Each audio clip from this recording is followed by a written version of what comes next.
Building downtown. Building downtown. Building Hey, this is The Building Downtown. You can follow us on social media at The Building DT. You can subscribe to the show on YouTube, Spotify, iTunes, wherever you get your podcasts from. I'm your host, Jason Kelly. You can follow me at JKellyMMA. You can follow my co-host, Kirill Kasatskiy, at Kirill Raps. You can follow my other co-host, Amy Barton, at Ames Bell. If you've been paying attention, you must have expected that the second half of the Water Buffaloes is going to be in this bitch real soon.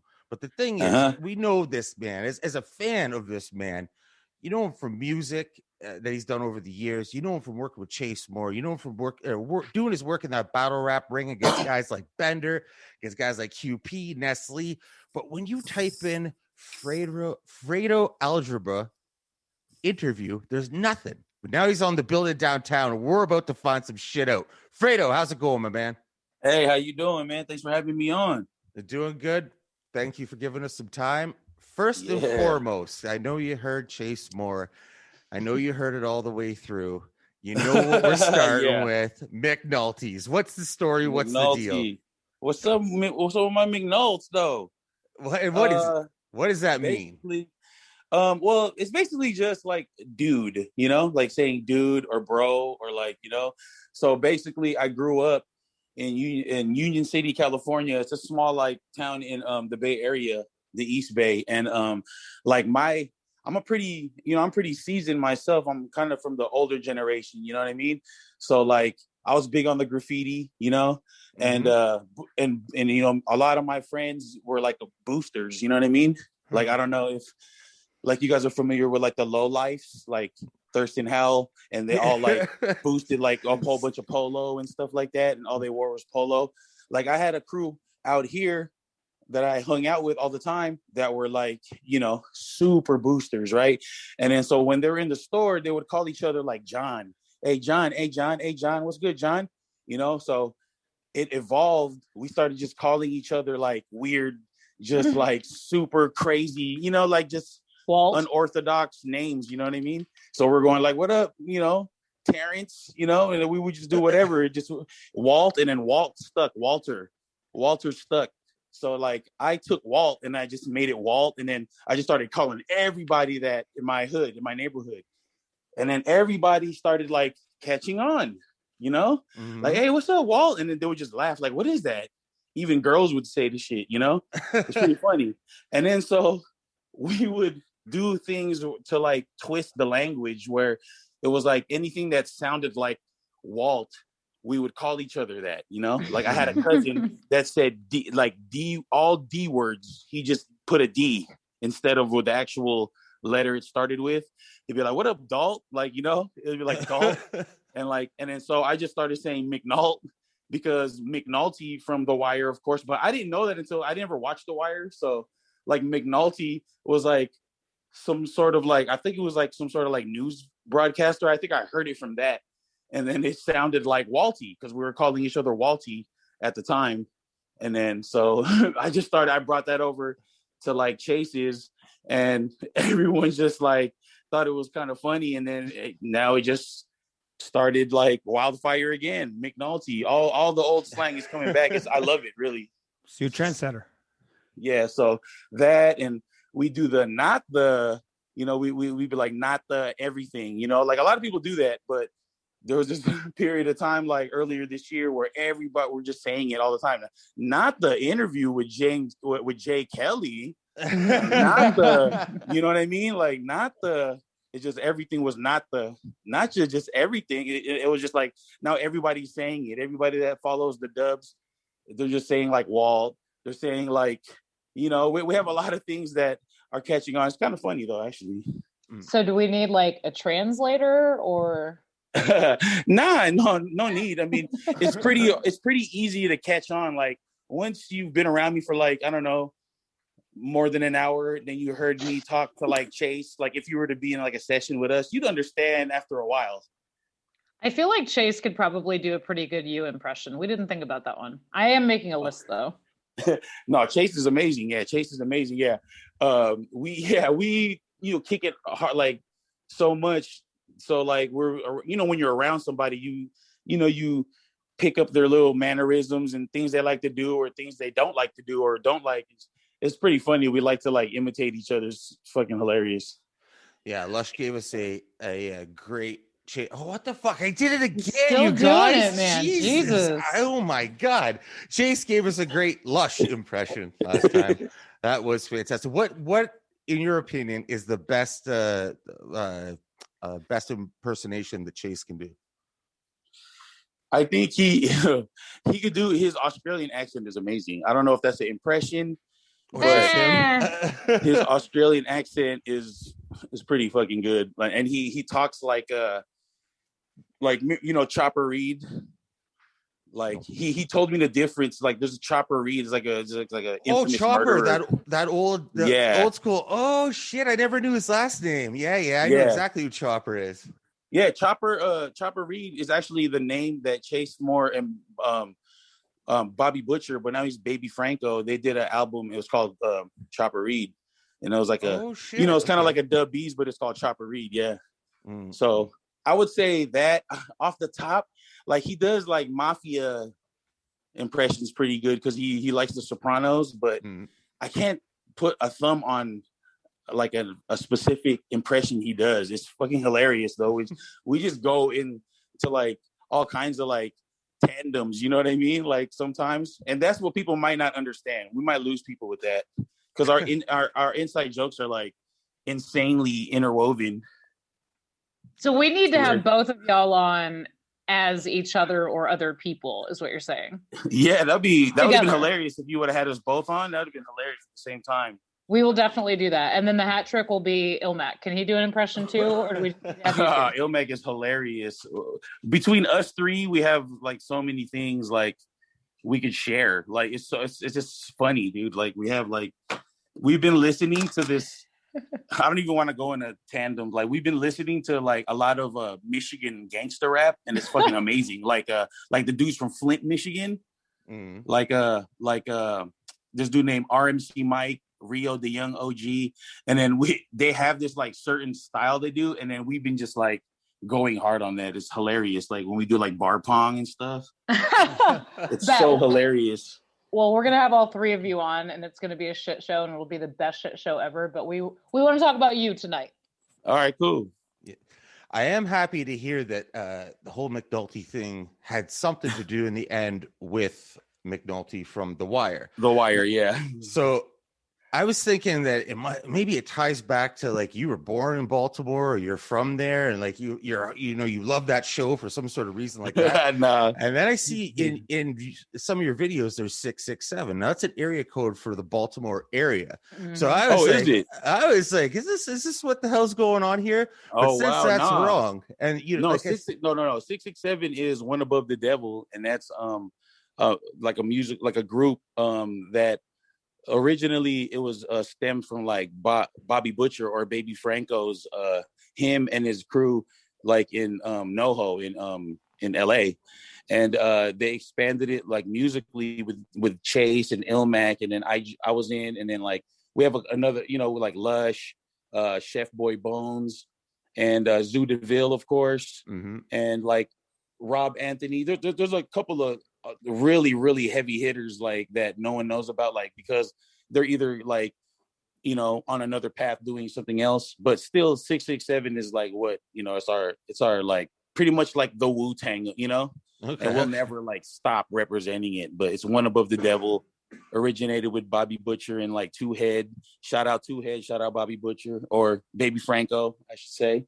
And and we've been repping it for a long time. I didn't know. That's kind of funny that it was a Baltimore area. I can't believe you didn't know that. I was going to ask the same thing, actually. Nah, I didn't know. It's hilarious because everyone asks me what it means, and then they think it's like gang shit, but it's really not. So since you're not from Baltimore and you didn't grow up like the characters in The Wire, give us some background. Like the history's not out there. I really mean it. Going to look for you. It's not like doing a ton of research because I'm familiar with you from your work, right? Your resume. Yeah, thank you. Right. And through that, you usually find things out. I was like, wait a second, let me check out a Fredo interview here. I'm like, there's I found one from 2011. So and there's Fredo fans, man. There's one new one. If you look on my page, there's a new one, Collective Hustle. Okay. The homie Romeo from Collective Hustle gave me like a thorough one, very thorough interview. And it's shot really well too. So basically I was born, you know, in South San Francisco, or San Francisco city. I moved to Union City, California when I was about like 3, which is in the East Bay. It's like a, you know, you're cool all-American town, but it still has like, you know, it's little ups, you know, it's little bumps in the road, you know, there's like a big, like, there's big, like, you know, just gangs there too. Back in the day, it's not really too much now, you know, like everyone's just trying to make money nowadays, you know. But I was born in Union City, you know, big on hoop. My father was strict. He's the type that, you know, he didn't let me listen to rap, you know, but he couldn't stop it. Stomped on all my rap tapes, and you know, I would, because I got into a lot of trouble as a kid. My first love is graffiti, so you know, I got into a little scuffle with the cops already at like 6th grade, you know. And then so from there, like, you know, I'm still, you know, writing. I'm listening to rap, of course, and then I guess like I started, you know, meeting some new people that were, you know, like writing raps and stuff like that were, you know, like also doing graffiti. So I met like the dude that inspired me. His name is Drake. It's hilarious. His name is Drake. But he had the deepest voice. He was like, he raps like this and shit, you know what I'm saying? Like Saphir, like, you know, like old Saphir, you know? He sounded like that. And then he pretty much showed me I was trash because, you know, I don't know, you know, it's just like I had rhythm, but I just was trash. Like I was in the choir. That was about like the whole musicality thing. I grew up. But you can like sing though. I was right? gonna say about the same thing. Yeah, sing is coming from somewhere, so that explains it. Yeah. I was in the choir, but before that, I was already singing and shit because of like Boyz II Men was like my favorite shit, and then like so I like all the R&B stuff too, as well as the hip hop. Just the whole culture, you know what I mean? It's dope. You know, it was dope to me. It was new because I grew up off of classic rock. My dad would play a lot of Led Zeppelin, a lot of Beatles, a lot of, you know, Pink Floyd, The Who, Doors, everybody, you know, and that was dope. That's still dope to me. You know what I mean? So like when I joined the choir, you know, I kind of let loose a little bit. I mean, you know, when you're in a school choir, it was only 1 year, and it was like 6th grade as well, or like 5th and 6th grade. And then it's like, I remember I did like a solo and shit. It was hilarious. Like a whole new world. I was like fucking Aladdin and shit, but it was hilarious. And then so I wrote my first rap to Today Was a Good Day, and that was also in 6th grade. I was experimenting a lot with music, but I stopped. I mean, I didn't really take it seriously, you know, and not until 8th grade, freshman year. Then sophomore year was like, all right, I'm going to start rapping now, because now I'm getting good and I'm freestyling in the high school. You know, you're battling people and shit. And I was heavy into that, you know, that was like the mid 90s. And I was like battling all kinds of people in school, other people in rival schools, you know, it would be like that. I got a quick question for you here. It's talking about the choir. I know you're laughing about it all now, but how much do you think that helped you make music? Like tons, man, tons, you know, right? Like that's the first like structured form of music that I ever came across, like reading music. And like, you know, the reason I'm asking is because I took a few singing lessons, not too many, maybe about 10, 15, and I already feel the difference because I understand my voice is so much better, right? Yeah, it definitely helps, man. Like, I feel like, man, I honestly thought I was better when I was younger, though. Like as a singer, like I could have went either way. I could have just went singing and not rap, but like rapping was just too fun, you know. And it was just like it absorbed me more, you know what I mean? So now that I'm getting older, I'm tapping into back to that, you know, to that form of, you know, but I'm trying to make it more current. Like I got some stuff coming out, guys. Oh God, I wish you guys could hear it. Before we get to coming out, did you or did you not do an R&B album like three years ago? No, I didn't do an album. I did one single. Oh, single. I thought there was an album. Yeah. Oh no, the Hope Floats. You talking about Hope Floats? Hope Floats was like that was like the whole like vibey, like I'll sing the hook, I'm singing like bridges, but I'm still rapping, you know what I mean? But yeah, I could see how you would that would you know, sound like, you know, some like R&B or some shit like that, or some new form of like new wave soul shit, you know. But it was more of like a rap. That's my favorite album. I was just talking to my homie, he just left. And I was like, yo, Hope Floats is like my favorite album, like that I did, besides Fresh Air, of course. But I think, Hope Floats was just like, yo, that was just like a new side of me that came out, and it was easy to record, and it was like I wasn't focused so much on like barring out heavy, just making good music, you know what I mean? Mm-hmm. But I do have a singing song out now. It's called Foul, and it's under Late Night on iTunes, but it's still under Fredo Algebra everywhere else, which is kind of weird. But that was like my first singing songs like to ever like come out. But then now I got some shit that it's pretty. It's like 5 songs, but it's gonna be pretty fucking. I'm excited. I'm gonna put it in between the beat albums, So back to where you were, mid-90s. Oh yeah, sorry. No, it's okay. It's okay. Krill jumped in with a question. Amy jumped in with a question. But mid-90s, I'm stuck on that. That's mid-90s. I was in high school then. That's my favorite era of hip hop. You're talking about fucking battling in cafeterias or whatever the fuck. Yeah. I want to hear more of this. Yeah, so so I was in a crew. I made my own crew called PhD Projects Highly Diverse. Well, that's a short name. That was a pretty sharp name until Mace made it Player Hate and Degree, and then it was like all bad after that. You know what I mean? But that was before that, and then I had a it was like me and a group of dudes I grew up with, and then another group of dudes I grew up with. We were like a big crew. Like, okay, if you want to go to the fools from our school, then it's all us. And we're called IC Fam. It was like Ill Creators or some shit like that, like super hip hop, And then there was this other group from across the way, like in another school, and they were called Decepticons. They were trying to be Decepticons like how PH and them, like the original Decepticons, like, nah, we don't play that. That's like fake shit. That's why we didn't like them, And then they were called like Urban Icons too. Like that was like their super crew. They were called like Urban Icons or some shit like that. And I'm like, you guys is fucking trad. We would battle everywhere. Birthday parties. You know what I mean? And also, I don't know if are you guys familiar with like b-boying and shit? It's like breakdancing and shit like that. Mm-hmm. All right. So my cousin, Wiz Kid, he's like my he's like my second cousin or some shit like that. But he's like my close cousin. And he's the founder of Rock Force Crew.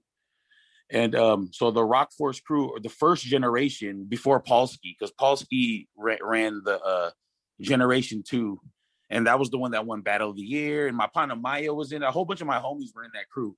But the original, which was in the early 80s, Rock Force was from Union City, where I'm from. And a lot of people don't know, like, my area breeds hella talent that just no one knows about, because it's just a small town, and it's like, there's a lot of artists, but like I was one of the original artists to come from the town, like, you know what I mean? But it's nothing to be proud of. But of course I'm proud because that's where I'm from, but Rock Force came from there. So as a kid, I would grow up going and I'm looking, I'm listening to the music already, and not rapping, but I'm just like, I'm immersed in hip hop ever since a kid, So like, fast forward to like when I get a little older, I'm just like doing my own type of shit now. Like, okay, I would record like early 90s. And then when I graduated high school, that senior year, I joined the Navy, and I had to lose like 60 pounds or some shit. And I ended up losing like 90 pounds to get to the Navy. Damn, but dude. then, before that, I was recording albums, like handwritten albums, on my tape recorder. I had a tape recorder, then I had the CDs with the beats, then I had the tape, the tape that I would tape it on. You know what I mean? Yeah, we do fucking one take songs. Oh, you messed up the last bar. You fucking do the whole song again. You know what I mean? Like I have a tape on video. I have a tape. I found it in the storage. I found all my rhyme books from high school, but I have a tape. We used to do songs like that. Like, we didn't have a studio. I didn't know how to get to a studio. I always thought that you needed hella money for it. Mm-hmm. So we would just do that. Went to the Navy. Fast forward, I got booted. I got booted out because I got kicked out because of weed and a whole bunch of other shit. You know what I mean? So how long were you serving for?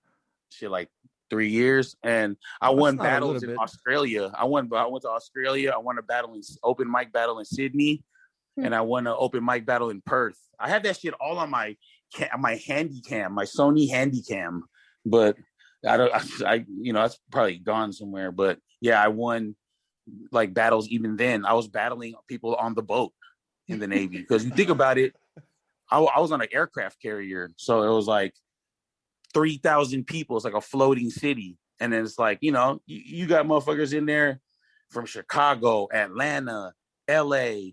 I was in San Diego, right? So, everybody that was shipped to the boat that would work there, they were from everywhere. So you got rappers from Houston, Atlanta, we're fucking sitting there beatboxing and shit, like battling, like from there, like just the essence, So that's where I'm from. That's where I come from. I come back. I went AWOL to do a Clash of the Titans battle over here. And it was a battle that like I hosted. And the next year, like later on that year, when I finally came back, because I was on AWOL, I left. I like was a deserter, like pretty much left the boat for like a month, and I came back here and I started doing music and shit like a dummy, and didn't really care about like my consequence. I go back. So I go back, and then they put me in the brig. I'm locked up. Wait, can I interrupt? I've been curious about this since I knew about it, and I know you probably have told the story a bunch of times before, but like, what is the difference between going through getting court-martialed and like being a civilian going to court for something? Like, what happens? What's the difference? The only difference is you're being detained within the military, because you're no longer a civilian. When you sign the papers, you're a military personnel, you're military right. personnel. So basically there's no difference. It's just you're in the military, it's not civilian prison. It's not civilian court, It just sounds so much worse. It does. It's so terrible. It's terribly sounding. When really it's just like, I got, everybody was smoking weed. I had a whole like, I don't even want to get into it. I had a whole like thing going on the boat. You know what I mean, too. So it was just like, it was just like, I was just trying to do me on the boat, and I didn't fit. I was an IT too. I was like, and I was an IT where I was doing all the circuits and shit like that, top secret clearance. Yeah, fuck that all up.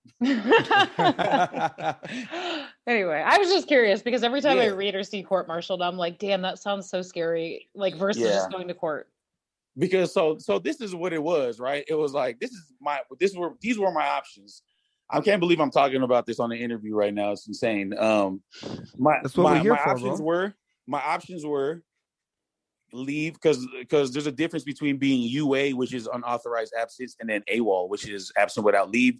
And it's like 30 days you're UA. When you come back, I was going to be they're going to put me in an orange shirt that says restricted for 60 days and then get out with the same get out with with the same discharge as I got when I went. So I stayed after 30 days. And the difference between that is you have to go to court martial. Then they lock you up for like 30 days. I did 25 with good behavior. And then I came back. I battled somebody. You know what? my first day that I go into because I was on the boat for 2 weeks locked up. And then when we got back to San Diego, they put us back into Miramar, which is the maximum security for like women's prison. So like it was like girls that was like killing their husbands and shit in there for life. No, real shit, serving you lunch and shit. And then so like fuck. Yeah, dude. Like, yeah. So I only needed to be in there for 2 weeks. So they only keep they have a certain section for people like that. You know what I mean? Mm. So like I walk in because my boy already had came from there. And he was like, yo, I told this dude, he claimed that he was like the best rapper in the whatever pod or whatever the fuck. And he was like, yo, wait for my boy Gerardo. When he gets there, and because, you have your name on your shirt, you know what I'm saying? So I go in there, this dude comes up to me, was like, yo, let's battle. I was like, what the fuck? I just got here, dog. And that might have been, I swear to you, probably the only battle I really, really lost. Like, I felt like I lost. Like, this is terrible. I'm doing terribly. This fool's like just clowning me, and he has like bravado. I'm like, oh, wow, this is crazy. And was it I'm because like, you were so bad or he was so good compared to each no, other no, at no. that time? I was so bad. Okay. But Not the everybody home, knew. not the home field advantage, none of that shit. Might have been that too. Hey, yo, and that guy ended up. I found out later on. I was like, yo, that guy, like, he disappeared after like a week or so. And I'm like, what the fuck? Where did that dude go? And then they're like, yo, he did some wild shit. So he was going to like Leavenworth, like doing the maximum. Like, I think he was on some like, I don't even want to say it though. You know what I'm saying? Like he was on some like pedo shit or some shit. He's still over there battling today. Yeah, and I'm like, he probably is. I'm like battling for his life, hopefully. You know what I mean? Because I never knew that, you know? Had I known that, that would have been already like, hey, you lost the battle. No shit. No doubt. Time. Yeah. So I would do that. I grew up doing battling, came back, right? And then I don't know if you guys are familiar with like the whole like on beat battle era of like me and Swarm. There's like this battle that went kind of viral and shit. Me and Swarm versus Awkwards and XI. And that shit. Yeah, that shit made it on the MC when MCs Attack DVD and all that shit. But that was when I came back, I was like, yo, me and Swarm are gonna take over everything. We're gonna battle everybody. We're gonna beat everybody because I was gone from the Navy. You know what I mean? And then so that was like my first official crew, like crew after like the PhD shit was Tightrope Walkers, and that was the one that I ran with like for a long time. Me, Swarm Shogun, Drake Blackman, the dude that taught me to rap, and then Super 13, and then we had two like producers or whatnot. They did an album while I was in the Navy, so I came back like hungry. You know what I mean? Like, yo, put me in the studio. Y'all motherfuckers went to the studio without me. I'd never been in the studio before, you know? And then so I come back hungry, doing hella songs. You know, we're doing hella shows and shit. And then we battle Awkwards and XI, and that was it right there. Like that was like the pinnacle, or like that's where it started. Like, oh, okay, this is what I want to do. I want to keep doing this. And then became good friends with XI, kept battling, stopped for a while though, because like Grind Time didn't come to like the Cali till like 2007 or some shit like that. Like, but I've been watching it, so I go to, the one that Mosswood Park one, it was free. God damn it, that event was free. It was amazing. Like they were throwing shows. That outside battle? Yeah, that was the one outside. Yeah, that was when Diz battled Thesaurus. Oh shit, that was that same event? Yeah, and Diz choked in the first round, and then like he ended up like recollecting his shit and then doing better, and then he fucking won. That shit was crazy. And that was the first same one, the Dumbfounded versus Tantrum. Oh yeah. Dude, we had to wait. We had to wait for like 4 hours for them to get there because there were fires. They were on the way, and then they closed the fucking Highway 5. Like because of the fire, there were like fires and shit, like forest fires. Yeah, like forest fires. There's like mad fires, like all the time. Cali's always on fire. Huh? Yeah, always on fire for some shit. And then they had to like redirect, and like they took like hella longer. And they get there, you see, that's why you see like they just woke up and shit. Like Dumbfounded just woke up. And then like they had to battle Frankie Waps and Jace Juice, and then Tantrum had to battle fucking Tantrum. I mean, Dumbfounded had to battle Tantrum and the shit. So I was like, damn, that was crazy. It was just an amazing event, and I'm watching it, and I'm talking to Lush, and I'm like, because I know Lush from the Tightrope days, because he was in a crew called Delinquent Monastery, Delmont crew, and then they would do shows, and we would do shows with them sometimes, and so he knows me. So he's like, oh, bro, we're gonna get you on the next one, and then that's when I battled Lyraflip. And then shit, that's it right there, dude. You know what I mean? So I was just gonna ask. So it was Lush that connected you with a Grind Time opportunity. Yeah, he was like, hey, we need you to get on, and he's like, who do you want? He's like, I'm like, yo, give me fucking someone crazy already, dude, because I'm trying to battle someone crazy. He's like, nah, we gonna give you Lyraflip. We'll just give you him for now because and I'm like, all right, cool, whatever. And I just I just ended up doing really well that first battle, and then that kind of propelled me. But then it was just like they kept on giving me like y'all just get this guy for now, and then you could get this guy later, you know, like that. You know, I feel like I was getting a lot of those battles, but I worked hard. You know, I was working hard for Grind Time, King of the Dot as well. Don't Flop. I work hard every battle, so like it just showed. You know, it was just like that. Yeah. How difficult was it to get opportunities around, you know, the Grind Time and before that, you know, battling over beats and shit like that? Yeah. Because it was so widespread and so thin and way more niche than it even is now. So, you know, like, you know, having that connection with Lush gets you to Grind Time, where Grind Time at that time, you know, is probably the that or Smack DVD, depends on what you're looking for. Grind Time is where my heart is, right? That's, you know, the content. Oh, for sure. More attracted to. But, you know, that's a good look for you. Leading up to that, how fucking difficult was it? What did you have to do to get shit, man? Like, to be honest, I'll be honest with you. I battled Lyra Flip, and after that battle, it wasn't that hard anymore after that, you know? Like, and especially after EK. Because it was like, okay, this guy is definitely winning and winning and, you know, winning. He's not just like, you know, like he's beating fools. Like he's not just squeaking by. He's winning. And I'm like, all right. And after the Swave battle, and I lost that battle, you know, but the round when I talk about his dad's one arm, that got me a lot of other battles. You know what I mean? Like just like moments in battles like that one arm shit. That's just crazy, bro. Because Eminem and Royce the 5'9" watched that battle. Oh, for real? Yeah, dude. Like, okay, so I don't know if you follow all my work, but after I battled Swave, I battled Mox, which was like the biggest Hawaii, like biggest event in Hawaii ever. And I battled him. It was like the biggest like battle there. I mean, it's nothing, you know, but it was fun, right, at the time. So I battled Mox. And then I went.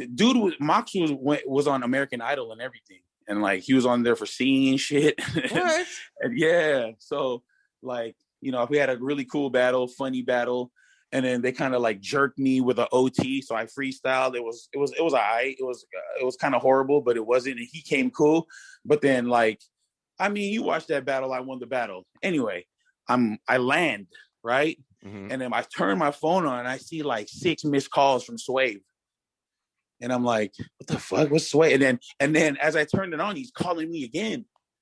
And then I'm like, hello. And I answer, yo. He's like, yo, Shane, you won't ever believe, Shane.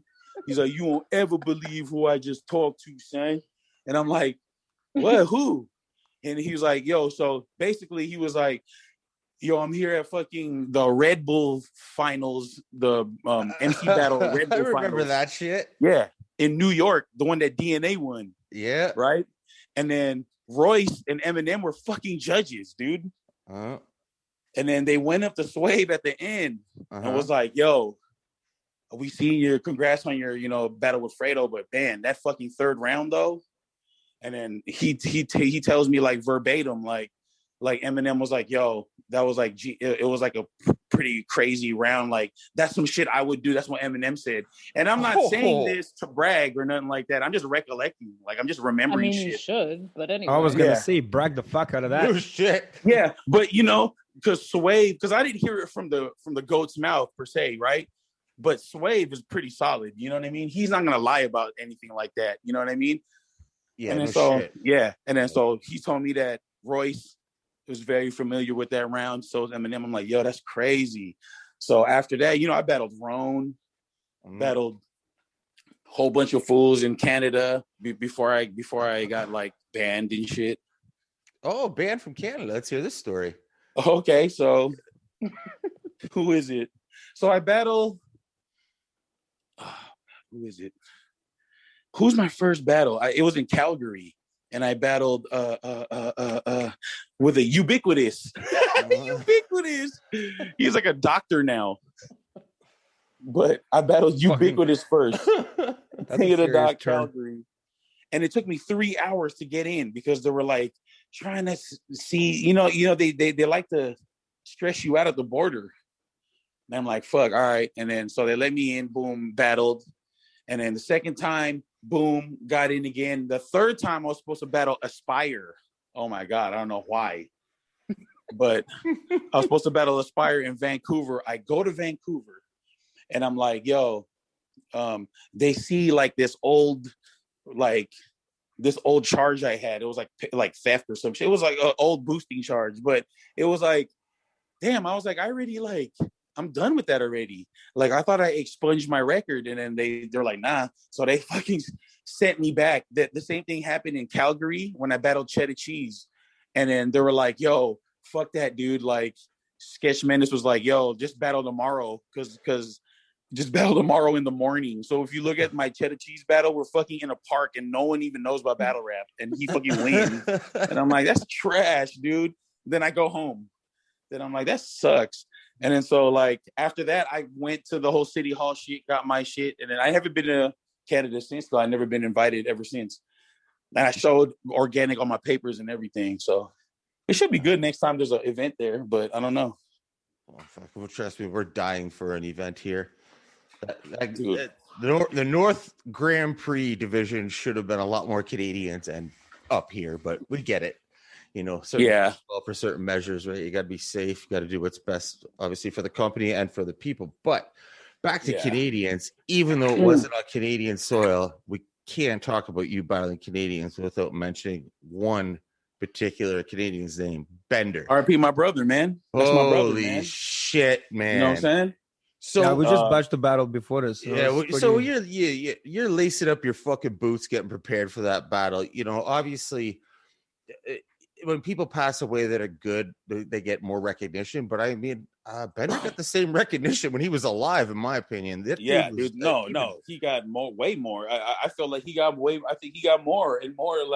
Like at one point, everyone thought he was like, "Yo, he's the man." You know what I'm saying?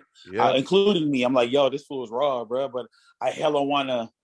I was like, for the longest, I'm like, I gotta battle this fool. You know what I mean? Because I think that we do a good battle. Him and Nestle were my ones. That's why I don't battle so much no more. I just battled the two guys I've ever wanted to battle in life, you know?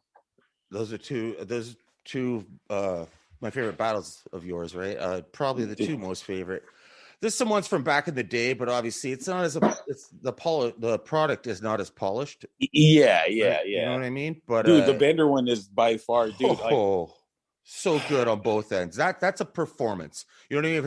If it's not going to be a judged battle, that there's a cash prize at the end. One guy walks away with his pockets empty. The other guy walks away with $5 grand, whatever. You know, that's not it's I find battlers don't put on a performance as much. It's more so going at something with an angle, really trying to dig at the person. But in that format, usually what makes the best thing, like Head Ice and Carter Deems. I'm pretty sure it was the same event. If not, it was at the Bunker. You know what I mean? That they put on a great performance. And you and Bender, holy shit, you two delivered. Dude, that's hella funny. I have funny stories about that. So like he like came to the battle, like I gave him a ride, like he rode with me to the battle. Mm-hmm. Like because he didn't have no ride to the battle. We're in the same hotel. And it was kind of weird to me, you know what I mean? Like, it was kind of weird because I've never traveled to a battle, like the event with the dude I'm battling and shit. Mm-hmm. I'm hearing him whispering shit to himself. He's like getting ready. It's hella funny because I honestly think he knew my rounds already because I was practicing so loud in my room. And I feel like he was outside and shit, right? So like I only because I was on my True Detective shit later on that night, and I found one of his cigarette butts outside, like on the balcony. I like you know, in the front of your hotel. If you're upstairs, you have that little, you know, the thing. You think he was adjusting his rounds, listening to you? Yeah, I don't know. I think so because he did that Rough Rider shit. I know he was thinking about that as soon as he seen me. You know what I mean? I saw his, like, I knew because I was smoking cigarettes at the time, and then I seen his cigarettes because we were smoking, and then I'm like, yo, this motherfucker for sure heard my shit. Got a stethoscope and shit. For sure heard my shit. And I was practicing like, yo, this is performance now, you know, because it's the day of, so I'm trying to get ready, and I'm doing, and then I open the door and he's there, and I'm like, holy shit. And I'm like, all right, so I come back and I see the cigarette butt, and I'm like, yo, he was here. He listened to my bars. He's smart though, because I would do the same shit. Yeah, I took him to dinner and everything after that. Later on that night, like after that, we went to Bossa Nova before everyone started going there. It's like this restaurant, it's like a Brazilian diner. And then it's like 24 hours before. And then like everyone would just go there to eat after you would get really, really good food, you know? And then I'm known for like knowing where all the spots are to eat. So I took him there. This before like anybody would go there. And then now, after a fucking battle in LA, hey, everybody go, let's go Bossa Nova. That's the spot now. Yeah, it's like the spot. That's what I'm saying. Yeah, you can't take Peanut anywhere, dude. I took Peanut with me. I took Peanut with me with Mad Flex. That's when I battled Enigma. When I battled Enigma, he's the president of the Flip Top Philippines League. Philippines, that's my only million view battle. To be honest, shout out Enigma. Their battle scene over there, a lot of people don't know. That shit's like hockey in Canada. Yo, like, that shit is insane, bro. Yeah. I gotta let you know. It's like basketball in the Philippines. You know what I mean? It's like basketball is like the national sport there, and they're filling up the Araneta fucking arena. It's like if you're filling up a hockey stadium, but it's for rap battles. Yeah. Yeah, I remember Sharon telling me when he battled over there, he said that he heard it was big and everything, but he got over there and was like, what the fuck? I remember him telling me there was a reality show at that time that was kind of like The Ultimate Fighter. You know, like the battlers live in a fucking house and battle each other and you get eliminated and shit. It's insane, dude. It's insane. It's insane. Both leagues, Sunugan and Flip Top, were insane because Sunugan was the first one to like introduce, you know what I mean? Like that street form, and then like Flip Top took over. Flip Top was definitely like grind time. Shout out Enigma. Shout out Looney. I was supposed to battle Looney. Dude, you see Looney's battle like 30 million, dude. Yeah. Like every battle, 10 million, 30 million. Like Jesus Christ. Yeah, that's like in Russia too. It's fucking massive. Not like their fucking views are just off the charts. Dude, it's insane. It's insane. Yeah, and where else have you battled besides, obviously you were in England for Don't Flop, right? Yeah, I did Matter in England, and then Philippines, Youth Oracle. Hawaii. I did Youth Oracle in England also. I did Ubiquitous Canada. I did Cody the Catch in Canada. I battled in Denver. I did a lot of small leagues, you know. I battled I battled like it's Denver, another country. Dude. Oh no, that's it though. Just London and Canada, really. Like for other countries, I battled in Hawaii. That's not another country, but like within the states, I've been all over like the US and shit. Yeah, and you've been battling forever and making music forever, right? So when you know, a lot of people that we get to talk to, actually I shouldn't say a lot because most of them are vets, but some of them not as far back as you. So drawing inspiration or looking at someone, because you've been doing it so long, who are some of the other people like a Bender or something where you can look at and be like, yo, that motherfucker is the shit. Like that guy's got a lot of talent. As far as like battling over the past, and not even so much like the new guys, who's a prospect to look out for. You can include some of those, but I'm just saying over the years, because like you said, you were battling cafeterias in the fucking mid 90s. Yeah. So it's hard to find a vet longer than you. Yeah. Shit, yeah, no, it's true. Because I mean, if you would even ask Thesaurus, you know, it's before Thesaurus, you know. So it's like, I put, you know, like I like inspiration. I would say I like I mean, you know, I think everybody pulled from the Thesaurus bag in their time, you know.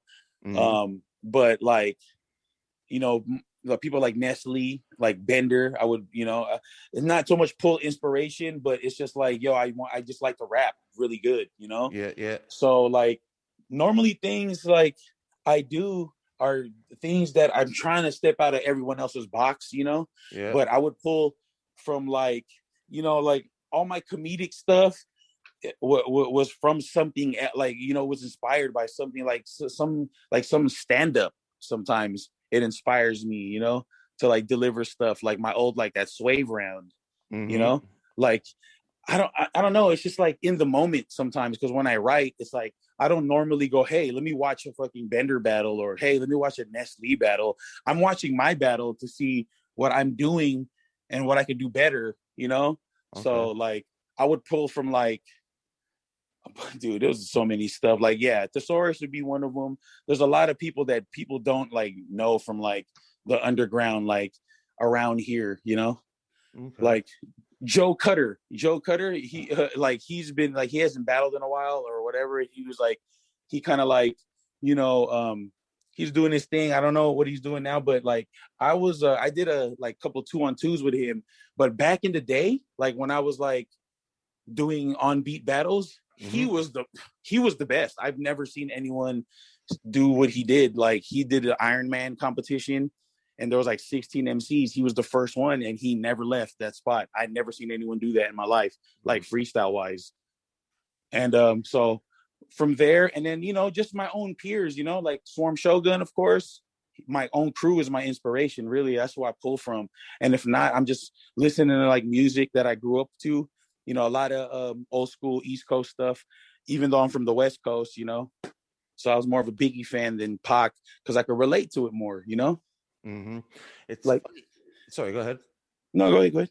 I was to say, it's funny how many people we talk to that are born and raised on the West Coast, and their earliest influences or biggest influences were like Biggie, Mobb Deep, Nas, Capote Noriega. Yeah, mine was Redman. Redman was definitely one of my idols growing up as far as like a rapper, because to me he was the most complete rapper at the time. Like he could do all of it. He could do hits, he could do like grimy gritty shit, which he's known for, and then he could do like double time stuff if he wanted to, you know. It was just like his timing for me, like for me in rap wise, timing means a lot. And so it's like it's how you master the craft of your words going with the time, the actual, you know, on the beat too. So it's like I try to master the whole rap thing as far as like, yo, what can I do to, you know, do within this limit that we have, which is the metronome, you know. And so I thought Redman was like one of the best, and Busta Rhymes definitely one of the best rappers I've ever heard, you know, like at the time. Cannabis at the time, Black Thought still, you know. So when you make music, do you take the same approach like you did with battling, where, you know, not so much inspiration or trying to draw little tricks from people? You're trying to be original, you're trying to be creative, and you're trying to just improve on what you've already done? Yeah. So it just depends now, right? So like whatever the beat tells me, usually I listen to the beat first now. But, you know, back in the day when we were just making like hard hip hop shit, so it's just like I'm gonna say the tightest shit I can on every song, you know. Fucking 36 bars or whatever, not even counting, you know. But now it's more like, you know, I'm writing real music now, and like the singing stuff is helping indirectly with my rap, because like my voice is like it's carrying better, like I'm catching different melodies even when I'm rapping, you know what I mean? That sounds good. That's what I was trying to say about the singing lessons. I only took a few, but when I rap, I noticed that I'm taking melodies even in my voice. Even when I double time shit, I take melodies. You know what I mean? And when I pay attention, I don't know which note I take, right? Yeah. But I know I'm taking a note. So when I'm doing an ad-libs to it, I can highlight it better, right? So singing means a lot to rap. You know what I mean? It does. It's not only the singing. You don't have to be like a professional singer, but it's like the understanding of the actual music and notes. Exactly. Yep. You don't even have to. Exactly. I'm not the best singer, but I could sing, but I'm not like a ballad singer. You know what I mean? So I'm not going to be singing like Whitney Houston shit. You know what I mean? I'm going to be on some like Chris Brown, like, you know, or like, what's his name? Ty Dolla $igns. Love his shit. Have you guys heard of Rex Life Raj? No. I can't say. Dude. Yeah. Hey, Rex Life. I'm going to send you guys. Dude, I've been listening to crazy, dude. This is the guy named Rex Life Raj. He's been out since maybe 2014, 15. He's from the Bay Area, but he's like popping right now. But his music is amazing because he could sing his ass off and then he could rap his ass off. And it's like the way he does it is amazing. And he has like amazing production. Like you should, look him up whenever you guys get a chance. There's a lot of new music. Or even fucking text me some shit when we're done the show. Yeah, definitely, yeah. So we'll check it out, man. Big hip. And that's like the shit that's tight to me. It's like, so singing, like we were saying, helps me rap, but like being from a rap background also helps my singing within the lyrics. You know what I mean? So because I'm just singing it now, but I'm like I'm looking at my lyrics like more like, you know, you don't have to. Sense. Yeah, and then you know the beauty about writing a song that you sing, you don't even have to write that many words. You know, it's like not even that many words because it's all notes sometimes. So it's like what like the rapper in me is like writing shit that the singer in me can't write. You know, and it's like making crazy shit like, whoa, he got like good lyrics, but he's singing it. You know, because it's like not like just love like ballads and shit like that or like easy shit that you could write about. You have to make it like kind of snappy still, you know, like a rapper, like witty still, you know. So it's like, I don't know, man. I'm just like, sorry, I'm a nerd when it comes to music. No, that's great. That's I think that's one of the greatest, not one of the greatest, but one of the main attributes that make a great artist, right? Like, because I've been a fan of people like I mean, I'm always obviously into my underground and my hardcore shit, but people like Kevin Gates and 50 Cent, people that stretch their hooks and shit. Oh man, 50 Cent. Oh my God! You know what I mean? Well, you gotta admit he's not that lyrical, right? He's always been he's amazing. I love 50 Cent. That's what I'm saying. He's like another, like my singing shit is like Nate Dogg, 50 Cent, and Max B put together. And then I used to love Max B, man. It's too bad he got locked up. I think he's coming out. I think he's getting out soon. I think. Yeah, but the moment I don't know. Yeah, Bobby Shmurda just got out. I'm wondering what's gonna happen with that. I don't know. Hopefully something good. Because I think he was good out there. I liked his music before he went in. I liked that, you know what I mean? A few tracks that was out. Like there was actual, you know what I mean? It was an intense flow, some rhyming going on there. I don't want to talk bad about it, but a lot of shit on the radio is just mumbling, you know what I mean? Yeah. Literally, like there's no flow, no lyrics. So Bobby Shmurda was one of those that actually made sense to me, you know? Yeah, and I mean, like that's the thing. Like, I don't look at music or even rap as like all the same. Of course, if you're gonna look at like a Bobby Shmurda song, like you would look at a Black Thought song, then you're not gonna get what you want out of it, you know?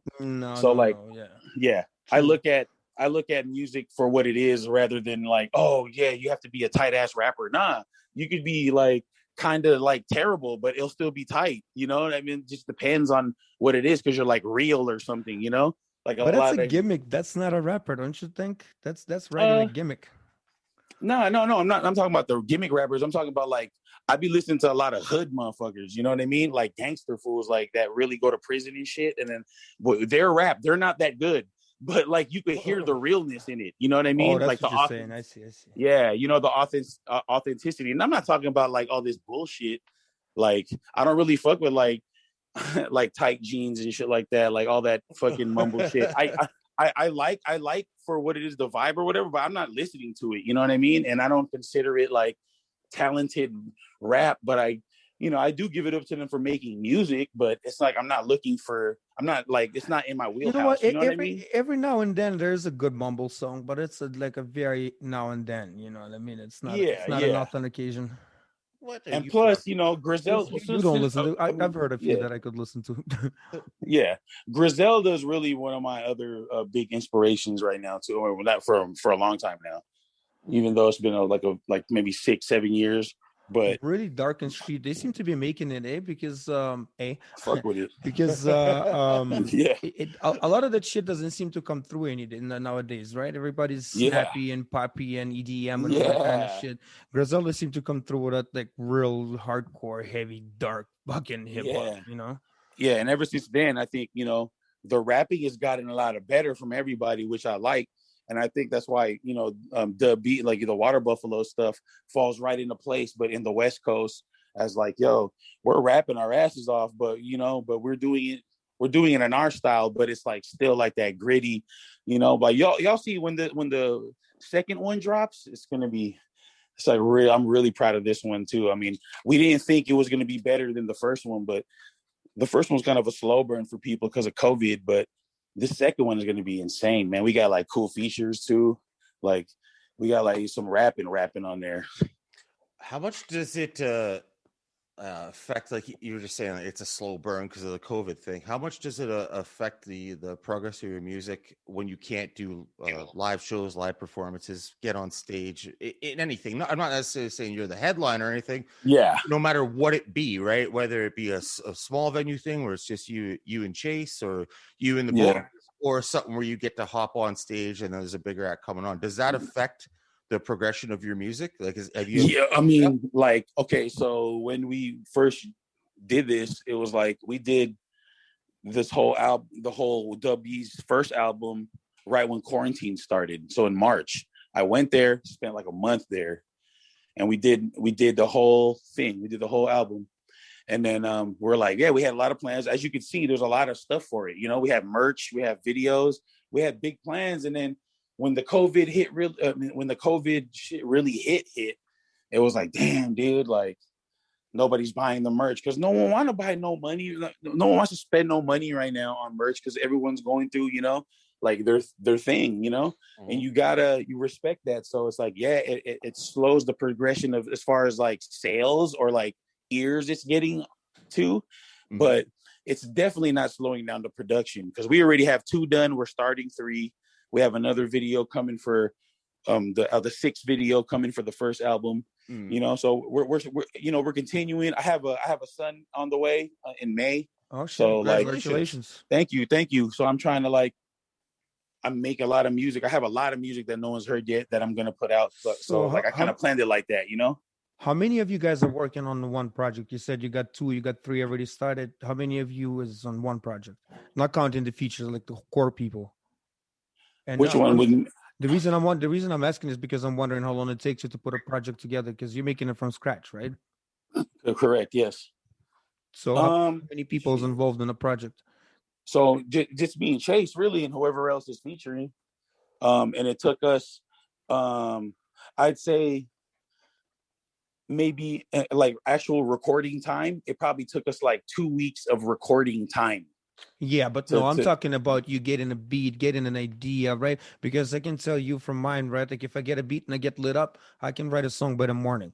You know what I mean? But if I get a beat that I understand that I should use, it might take me a couple days because I'm trying to chew up on ideas because I don't want to just write a simple represent. You know what I mean? So I'm trying to come. You know what I mean? So how long did it take you to put a project together with Chase? Shit, man, it took us like that month, bro. It took us like that month because like the beat, he didn't make every beat like right away, but Chase works really fast. So he already had like some shit picked out and he had played some shit. So it's like he throws 10 beats at you and you go crazy? Yeah, he'll throw like not even, sometimes he'll just throw the first one on and then we'll just start going. And then it doesn't matter what it is really because the writing process is so easy. Like we make songs like the record we've done, me and him, with like when we were doing the non-perishables with everybody there, we did like 8 songs, 9 songs in one night, and it was complete. Damn. You know, they were complete songs. What about a concept of an album? Do you try to keep to some sort of an idea? Keep this your search for the Water Buffalo stuff? We wanted to keep it like, you know, so Water Buffalo is just like the water represents the flow, the buffalo represents the strength. So it's the strength and the flow in unison. You know what I mean? And it's like majestic. If you ever see a buffalo or a water buffalo, it's like majestic. You never see animals like that all the time. So it's like, that's kind of like what we wanted how to present it. We're going to be like the gritty, you know, we rapping or we bring in the boom bap the current boom bap sound back. And we're trying to make our own niche in the West Coast underground, like, you know, hip hop shit. But then we're also mixing like, you know, the little scenes, things like, you know, just trying to make masterpieces, man, you know? So do you sit down and think, are we gonna make a couple of love songs? We're gonna make 5 represents. We're gonna you just fucking go crazy. We just go crazy and we're gonna put this on the album or not. And then he goes, we need one like this. Boom, and then he plays, and I'm like, oh yeah. And then we'll just get inspired like that. And it's really like when we write, it's like I write really fast. You know, like sometimes if I like what I'm hearing, I just write hella fast and then. Oh, I hear you on that one. Yeah. You know what I'm saying? And so like, I mean, me and Chase just get the writing, like, you know, Champagne Showers on the Bees is the first song. And that was the first song we did for the album. Like I literally got there, like we ate some, smoked a blunt, and then he played the beat and then we just started going. So how do you decide when you stop? Say you recorded 25 songs. How many are you taking for an album?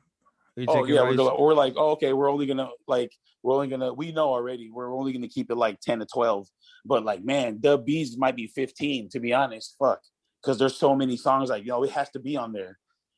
How many do you end up? Sorry, I'm kind of being selfish a bit of it, but it's also information about you, right? Your brain. Yes. I'm just wondering, like, so if you say 10, 12, how many songs do you usually burn off and you say, no, these are not going to make it? Is there a couple or is there more?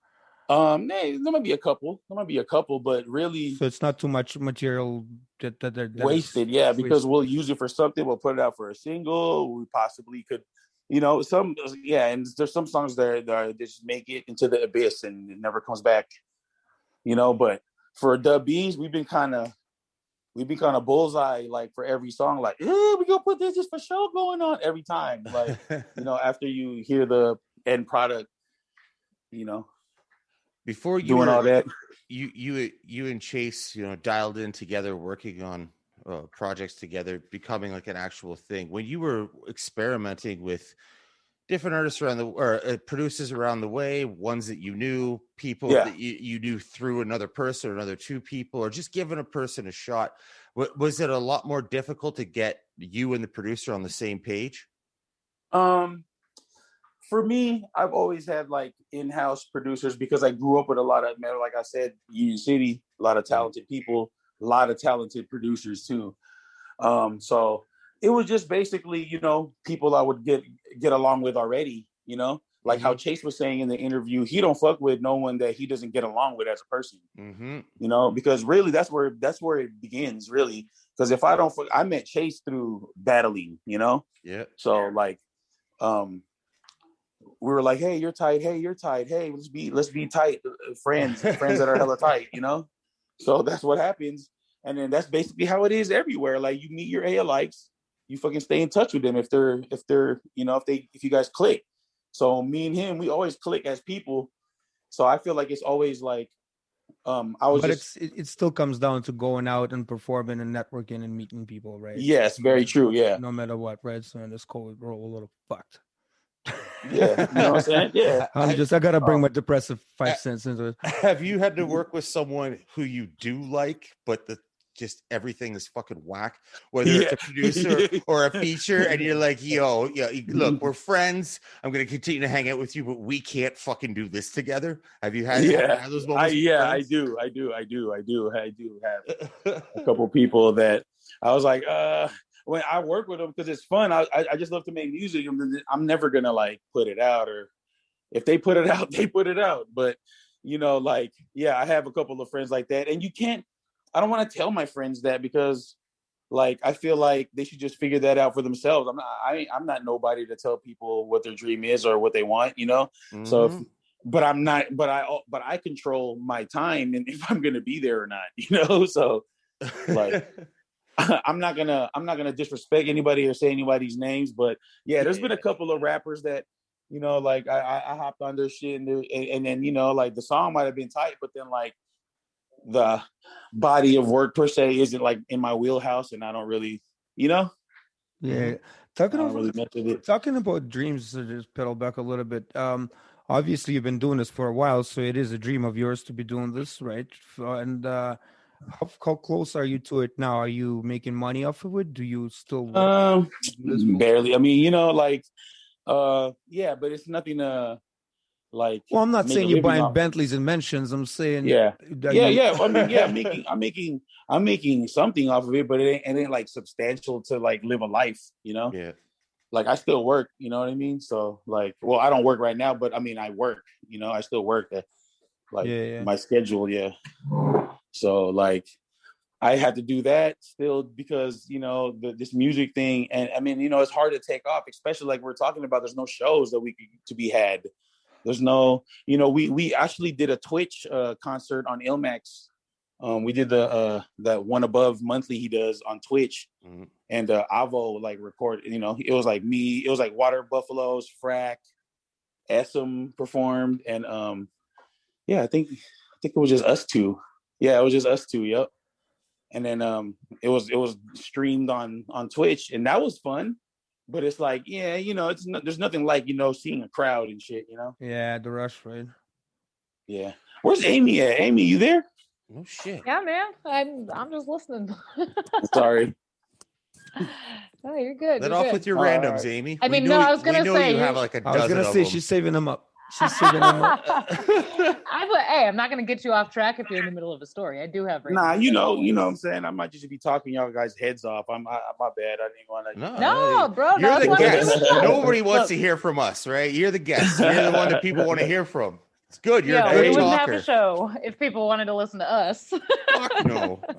I thought it was pretty funny, man. I listened to you guys' interview with Chase, and I thought it was very thorough. I thought it was great. Yeah, thanks. So, I mean, like, we honestly, we say this, and I think sometimes people hear us say it and think that it's like our thing or like a gimmick or like trying to be different or whatever. But, you know, the real shit is in anything, like me and Jason have a history together of MMA, like UFC coverage, websites, podcasts, stuff like that. And it's the same in every genre, whether it's battle rap, whether it's sports, you know. So my boy Max Holloway. Yes, boy Max. Little Max, he's my boy. I love Max. But anyway, you probably see this when you watch any kind of hoops coverage that you watch, that like at the end of the day, all the shit's the same, right? So if you're talking to battlers and it's the Grand Prix, it's like how often, how fast do you write? How's your rebuttal game feel? Did you watch last week?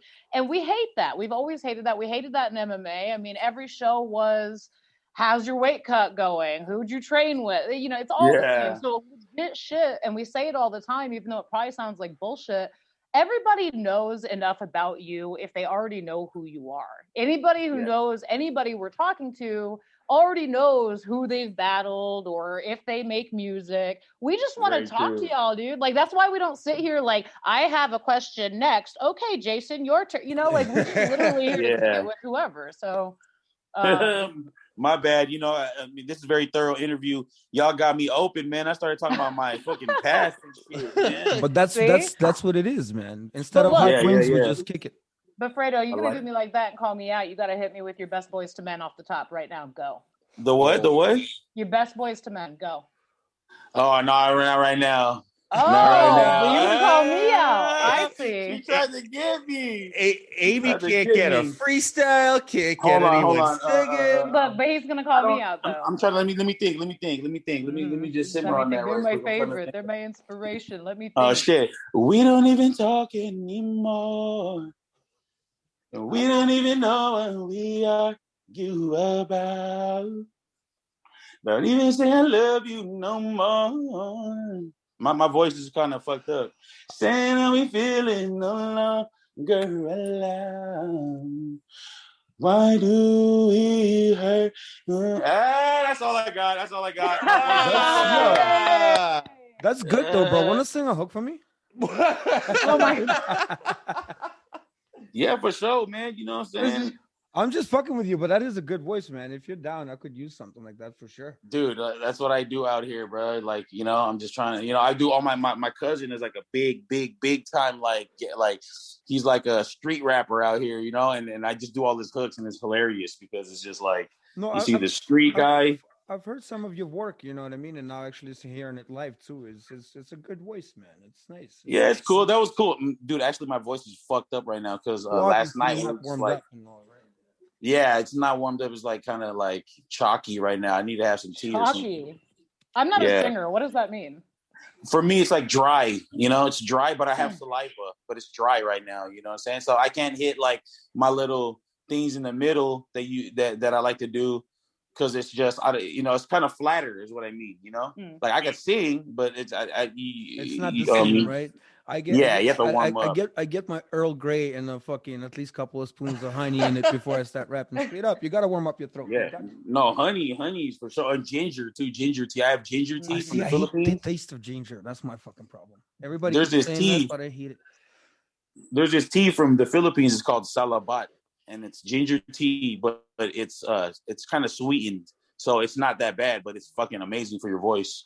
Should look into that. But yeah, that's I hear what you're saying, but not having it ready. But it's still a good voice, bro. You shouldn't talk down. You shouldn't talk it down. I mean, look, I can't even and refuse to sing happy birthday to people. So I mean, you sounded good to me. Thank you. Damn, man, I was like, well, what song should I sing? I can't sing no like ballad right now. I gotta sing something like right now.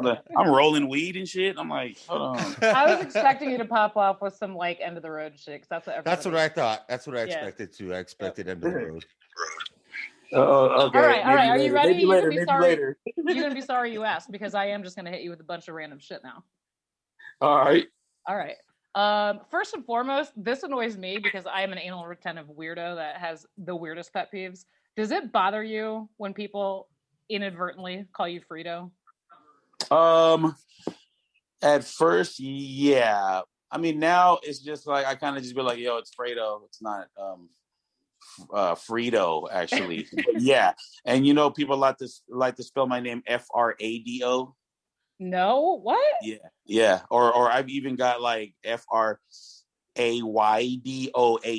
Shut up. What? Yeah, like like girls get creative with the love letters. Absolutely not. Unacceptable. And that's coming from an AMY Amy. God damn it. Yeah. But my real name is Alfredo, though. So. I was gonna say, like, just tell them it's short for your name. How do you fuck that up?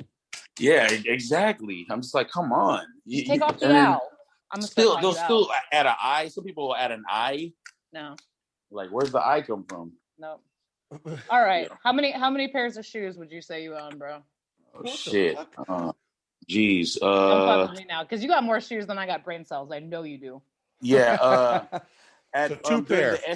I would say during the SB era.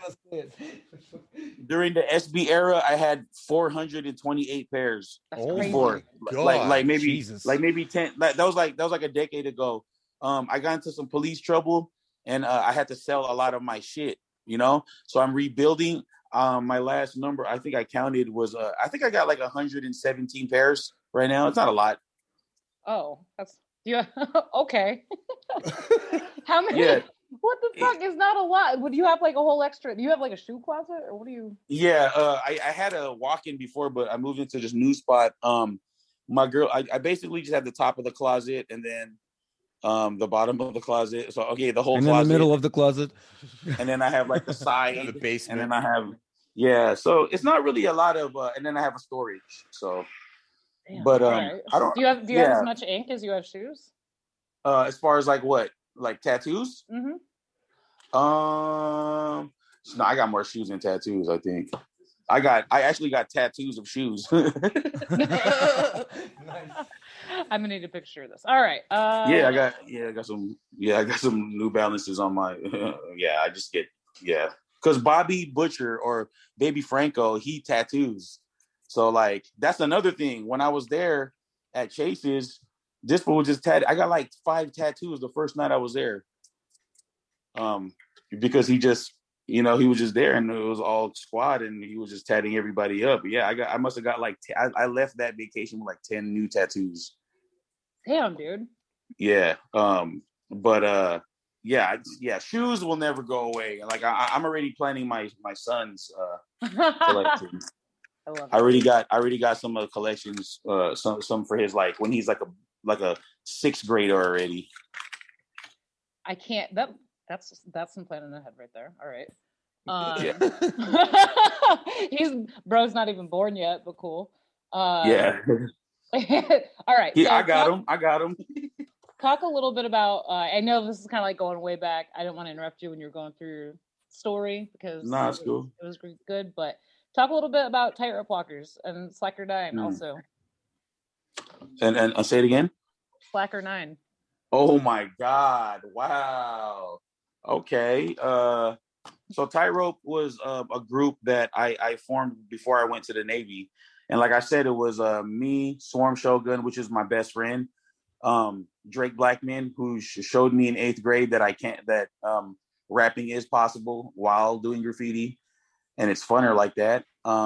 Super 13, really really good homie. I don't know what he's doing now.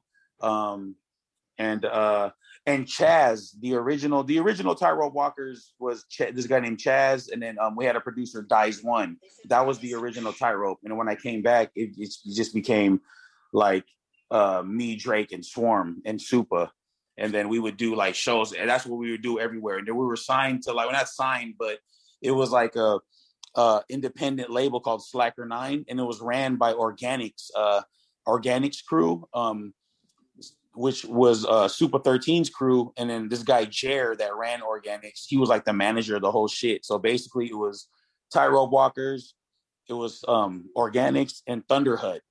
Thunder Hut was the crew that XI, Joe Cutter, all them came from. And Thunder Hut was amazing, like a fucking group of fucking amazing rappers, dude. Like so good, like, you know, kind of like on the Freestyle Fellowship vibe, but darker. And they had XI was such a fucking prodigy. I met XI when he was like 17 and he was like out rapping all of us. It was amazing. Like just on beat, it's amazing. Like, you know, just that underground thing. So Slacker 9 was that. Basically, we would go tour around like California, like up and down California. And then, yeah, we did that for a while, man. And yeah, we came out with we came out with like a compilation album. We did I just remember doing a shitload of shows, and it was fun. Wow, that's crazy. You did your homework on that one. Slacker 9. So all this old shit you're talking about, I haven't heard Great Muda come up yet. Oh yeah, so basically Tightrope, we kind of like, you know, we were doing our thing still, but like I don't know, Swarm was in culinary school and he got a job. Well, his you know, when you go to culinary school, you have to do hours. You know, like internship area, yeah, like internship hours. So he ended up, because his sister has a salon in Brooklyn, in Williamsburg, and she does the CEO, that chick from Food Network. She does her hair. Mm-hmm. So Swarm got a gig doing that, working at Food Network for his internship for like the summer. And then so I had hooked up with my old school homie from IC Fam, which I'm glad I told that damn story.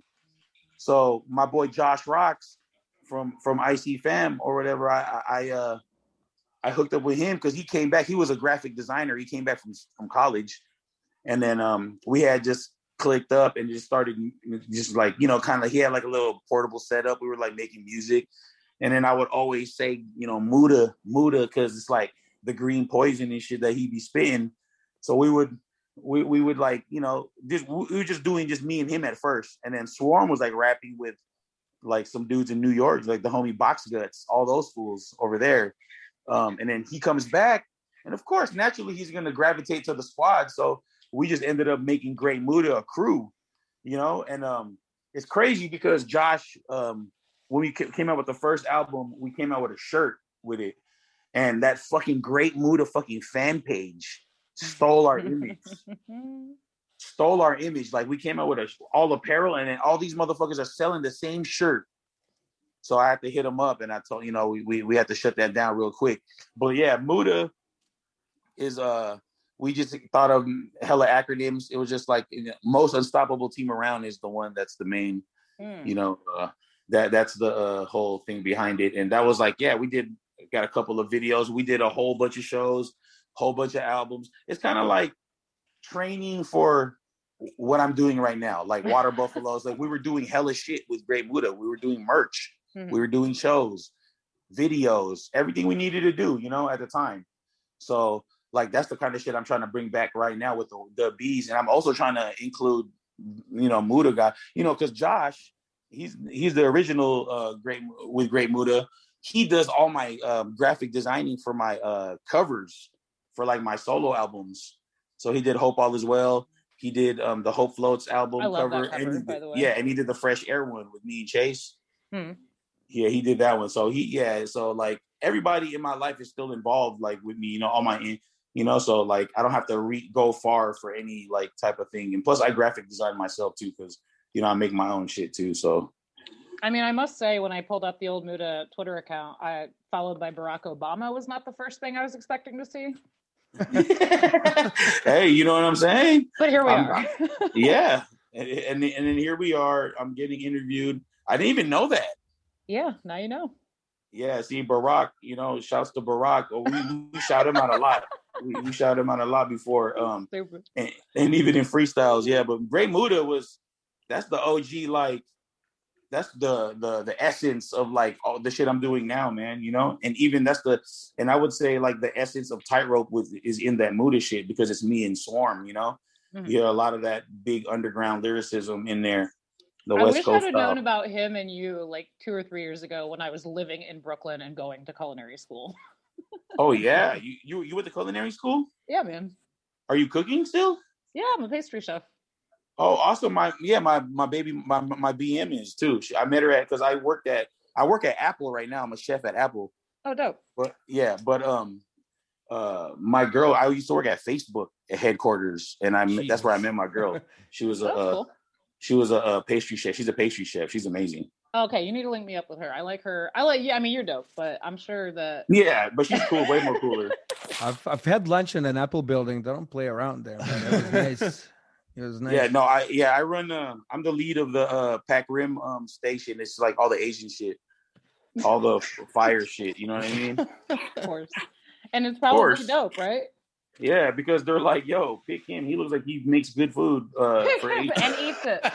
Yeah. That's me too, and right? definitely eats it. Yes, definitely eats it. I feel that.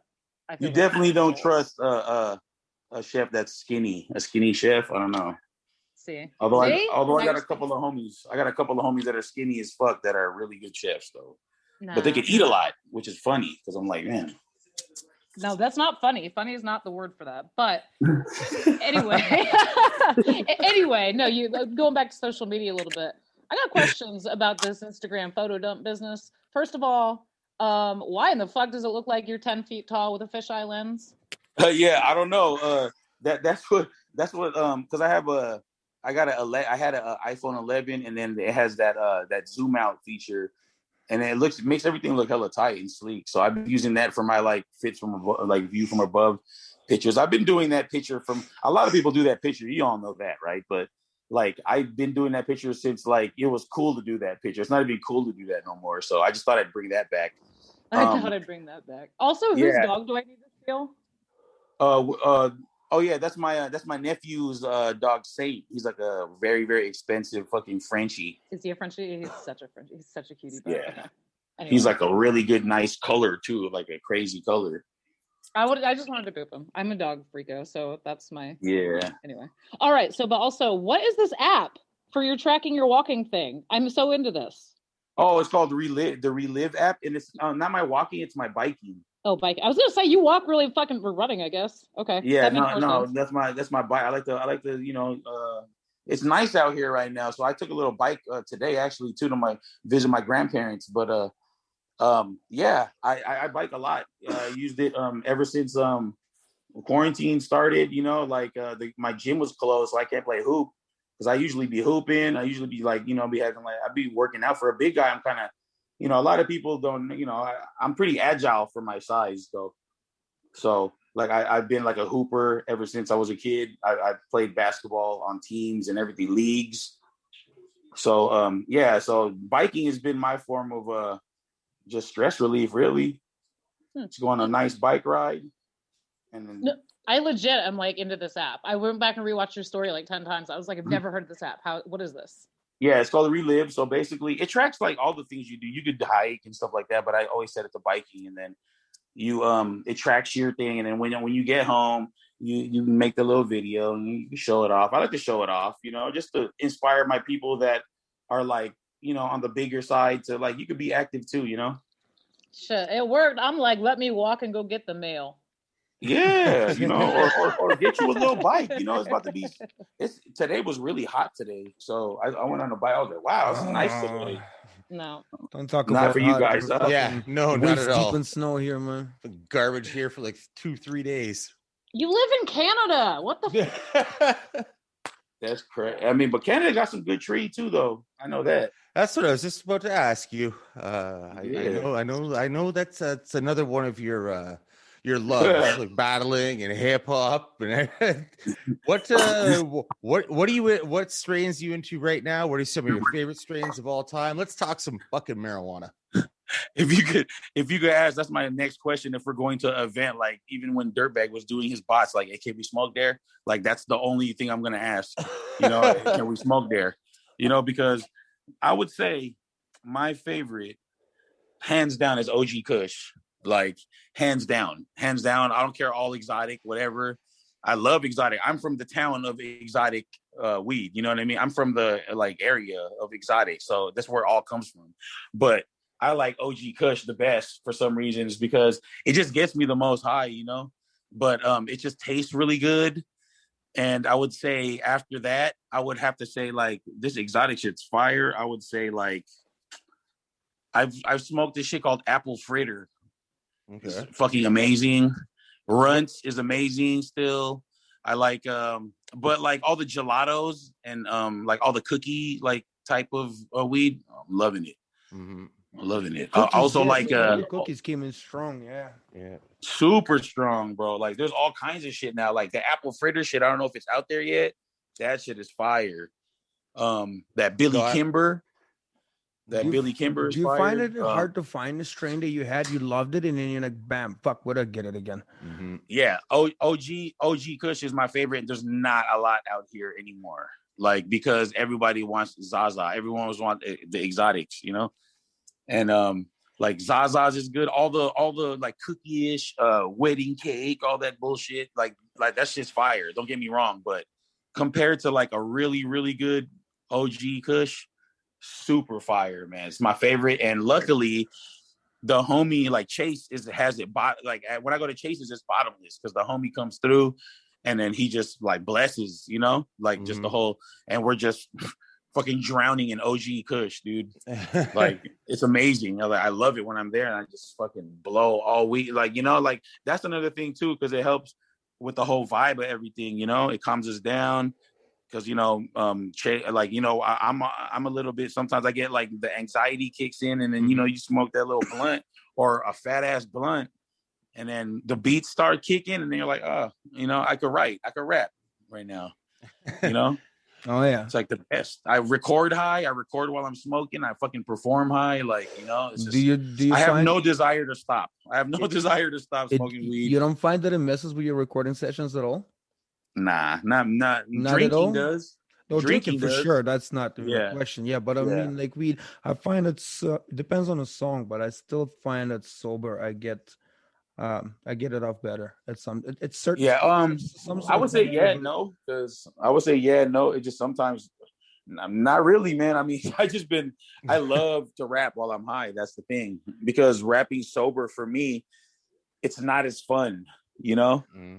Okay. It's not as fun. I like you ask Chase, but Chase, on the other hand, likes to go back sometimes if he doesn't like it, but it's usually because he like crunk or something like that, and he doesn't like his voice. And I'm like, I don't hear it, but he personally hears it, you know. Okay. So you can't tell anyone, you know, like what to do because it's their shit. But then it's like for me, I keep my shit all the time. If I don't like it, I'm not gonna leave the song like that, you know. Like if I don't like it, we doing it again, you know. Yeah, so I'll smoke like, dude, I sit there and smoke like a couple pounds every time I'm there, dude, with Chase. Like, it's insane, dude.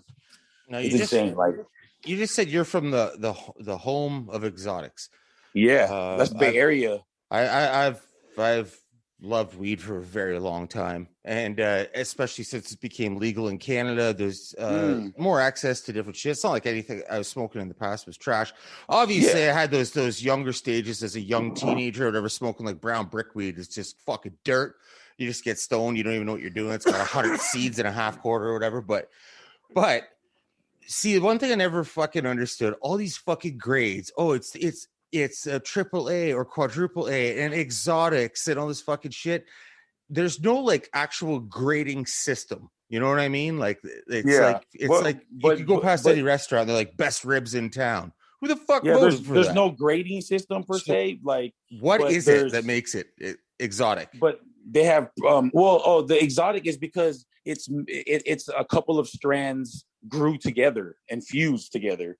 First of all, and then secondly, what makes it exotic is like you could only get it with those strands, and if you grow it right, and that's what you only get a little bit. Like it's lesser yield. You know what I mean? Like the real shit, small yield. Yeah, the more like real shit, the shit that's not shocked and it's like hella hard or hardball. Like, but the shit that's been grown correctly, and you know when you see shit that if it's grown the way it's supposed to, it's like lesser. So it's like it's more rare. So that's why they call it exotic, because it's like bourgeois fucking mix of hybrid. You know, it's basically a hybrid plant. A lot of people are under the impression. I didn't know what you just said. That makes the most sense. A lot of people are under the impression that exotic means it's a higher level of quality. No.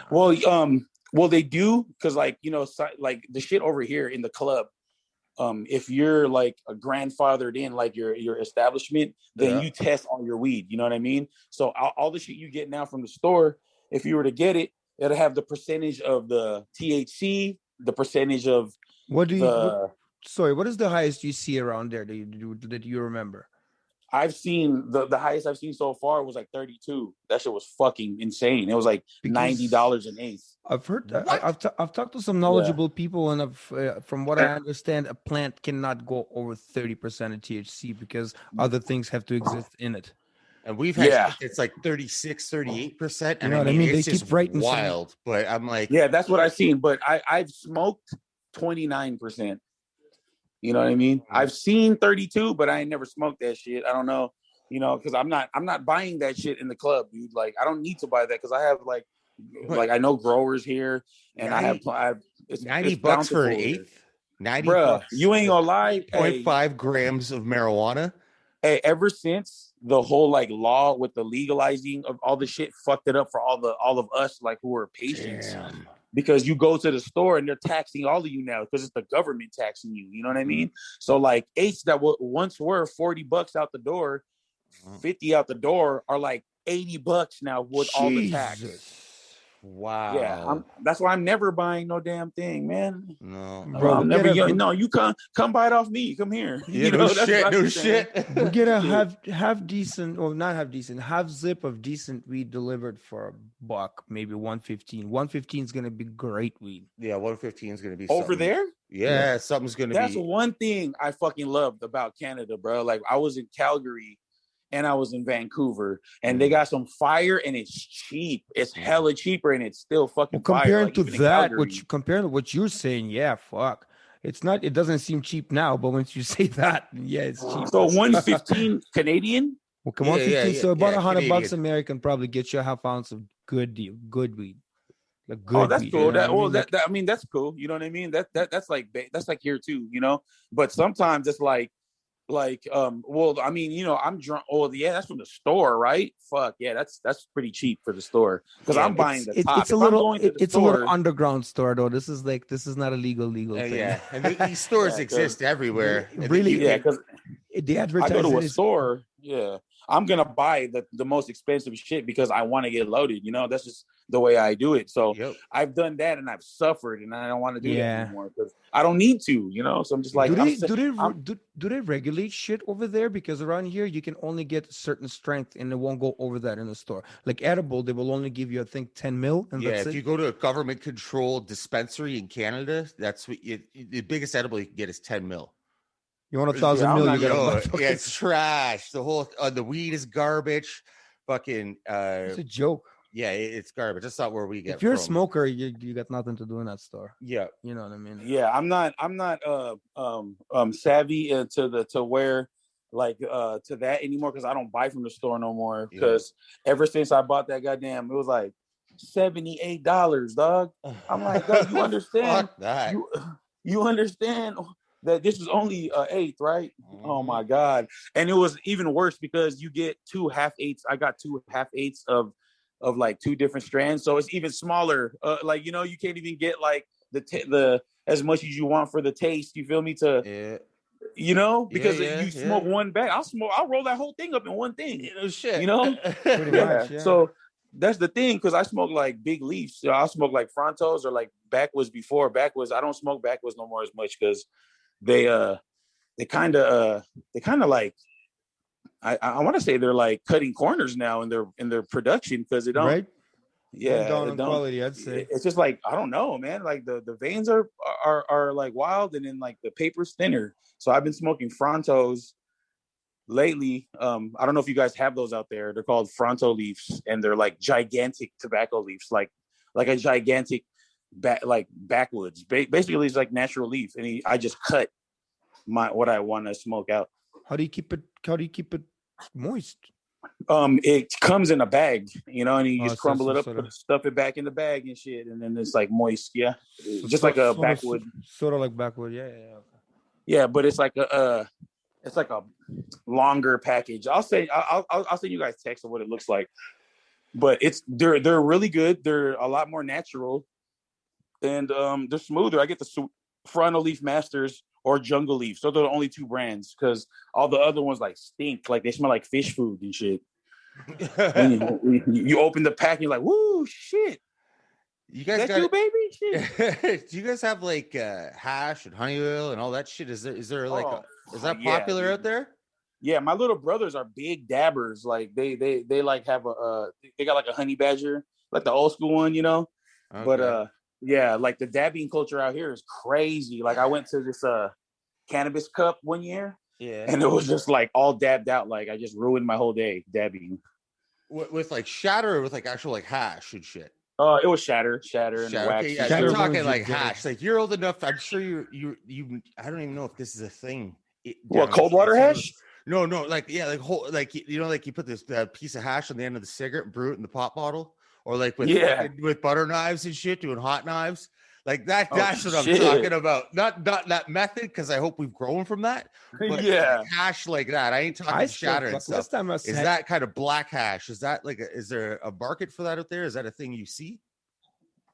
I haven't seen any like the tar hash, like the sticky hash in a while. But I'll let you know, I grew up smoking shit like that, and I have smoked some cold water hash recently with one of my older homies, and he has all kinds of shit. Cold water hash, so it's like it's like hard and it's like like powdery. Yeah, you crumble it. So almost. It's cool. It's not like the sticky stuff is the one really, because it's like you get the most bang out of that, right? So last thing I had was gold sealed hash, man, and it was literally like a few months ago, and I did smoke it with hot knives and burned my lip, but it was worth it. Was it worth it? Oh, it was still worth it, yeah, man. I fucking love hash buzz. That buddy buzz you get off it is nice. I love it. I would assume, like, if I were to go to like another country, like I went to England to battle, and the weed wasn't that bad, but then they were like making fun of me because I was rolling fucking like all weed and I wasn't mixing tobacco. They're like, "Oh, you mad?" And I'm like, "Bro," I'm like, "No, I'm about to roll this whole thing. I ain't smoking no tobacco in this." Isn't that the weirdest shit? I've never understood that. I've never understood when people fucking put tobacco in their joints. It's not a back home thing. I don't know. Maybe it depends on the region where you are. I don't know, man. Back home, it's more of a water hit, man. I do a fucking 2-liter bottle inside of a bucket, fucking bam. Shit! Drop a couple doughs and off you go. Well, I remember being a kid, right? I moved to Canada. I was 16, right? So we would chip in for a matchbox of weed, and then like 5 of us get high off of it, right? I love those days, man. Me and Swarm, we would buy like 5 sacks from the homie, and Swarm would have like a little keychain pipe, bruh. And then we would smoke that shit and get so loaded, we would freestyle for like 2 hours and smoke the other half. And then freestyle for another 2 hours. Just amazing. We had like games we used to play with the freestyling and shit. It was amazing. It was I don't know if you guys are familiar with my podcast. I mean, my podcasting on Dirtbag Dan, but I brought a lot of games there. And it's kind of like a lot of the shit we used to do as kids. Oh, yo, I forgot all about that shit. You were popping up all the time on Dirtbag Dan's show. Yeah. Damn. I even forgot about his show because the way he ended it, like he just cut everything off. Social media, doing battles, being part of battles, the show, everything to concentrate on the... So he's with the puppers. Yeah, right? That's what I'm saying. I don't really talk to the man no more, but... I'm just saying that's crazy. I forgot all about that. But but as far as like that run of the whole Dirtbag Dan show with me, Frack, Reverse Live, Caustic, that was amazing. It was an amazing run. I mean, I give it up to that. But I think everyone's moving on and doing their own thing now. But like all those games that I would play on. Besides like bar pong is something we all play as battlers, but like all the other games that I brought there were like games that I used to play, like just like exercises, rap exercises that me and Swarm used to do because we would be so bored trying to master our craft. So we would just try to do fun shit to make it to sharpen up, and we would just make these games up, and then it would just take on a life of its own, Do you pay attention to Amy? What's the name of Shuffle T's show? Oh, sounds like. Have you caught that at all? No, I haven't, but I'm really good friends with Shuffle T though. Bro, it's so good, and you probably have a lot of fun with it. It's a panel show, and there's always like 6 of them on there, and it's like a game show kind of. Like they've got all these different segments, and each guy, like, they all get points. They're only like 6 episodes in, so but they've had like Shoddy Horror was on, Pat Stay's been on, Thesaurus is on. I don't remember the next. It only comes out every 2 weeks. I just got the email about the next one. I didn't read it. It said something about Australia, but definitely check it out. Like it's a lot of fuckery, but like there's a whole lot of actual like, oh shit moments, because all it is like, let's see how many rhymes we can come up with in like 10 different games, and it's really a lot of fun. Yeah, that's amazing. Yeah, I love Shuffle T's like whole thing. He even does a daily thing on Twitter where he does that like the rhyme. Mm-hmm. That's like part of the show. Yeah, absolutely. Yeah, that's amazing. Oh, okay, yeah. So yeah, I'm definitely checking it out. I'd like to be a guest on that show. That'd be amazing. Hit him up, man. It's awesome. Like it's literally whoever is on, he just like teams them up, pairs them up into teams, and then he's like, okay, here's segment 1, and you can actually like email them or whatever if you want to see it. You can watch them record a live one like on their Zoom 2 weeks before it comes out, and like see how it kind of goes or whatever, if you just want to like yeah, I'm gonna have to do that. Yeah, I'll forward you. I don't know if I have your email, but I'll send you a link. Yeah, definitely. I'm excited. All right, Fredo. Before we let you get out of here, I guess let us know what's next for Water Buffaloes. If you're doing anything on the side and anything you want to plug, let everyone know right now. My guys, all right. Okay, so Fredo Algebra, at Fredo Algebra, all spelled correctly. No jokes, no gimmicks. On IG, on Twitter, Facebook also. Follow the Water Buffaloes page, Water Buffaloes 667 on YouTube. Water Buffaloes 2 coming soon. Free karaoke. That's my EP coming out really, really soon. Got a couple of singles coming out with a few different artists. Check out the merch on chillfamo.com. That's chillfamo.com. You get we got a little bit. We have a sale going on right now. All the Water Buffalo stuff is on sale. Only a few sizes left. Not a really lot of. But we trying to get rid of it all because I have a lot of new stuff coming for this Dub B2 thing. It's going to be crazy. A lot of more Chill Fams. Just my personal collections coming out soon. And yeah, thank you guys so much, man. I had fun, man. You guys really got a lot out of me in this one. Shit. Sheesh. Thank you again for the time. And like Amy said at the start, we are definitely having you and Chase.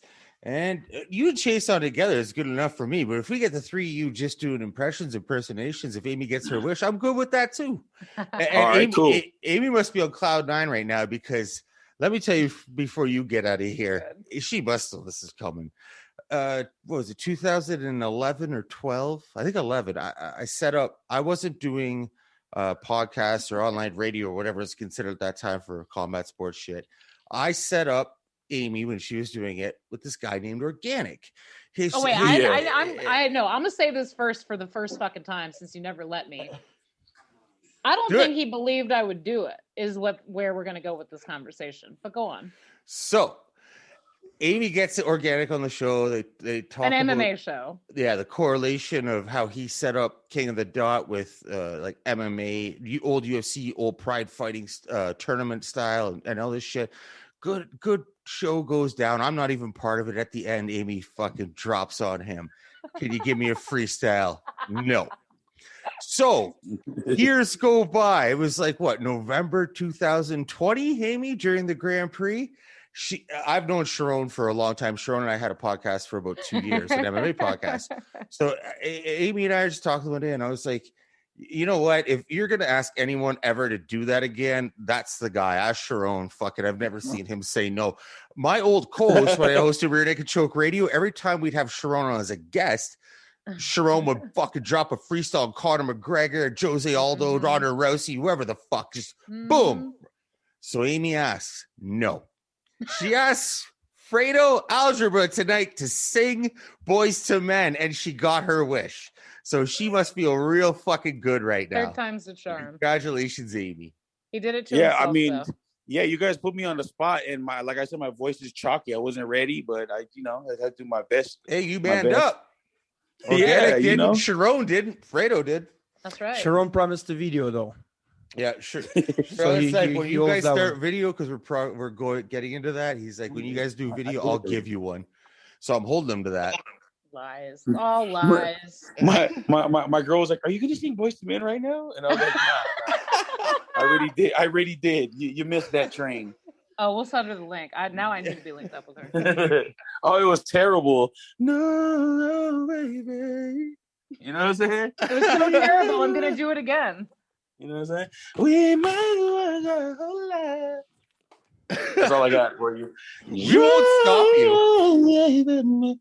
The biggest mistake.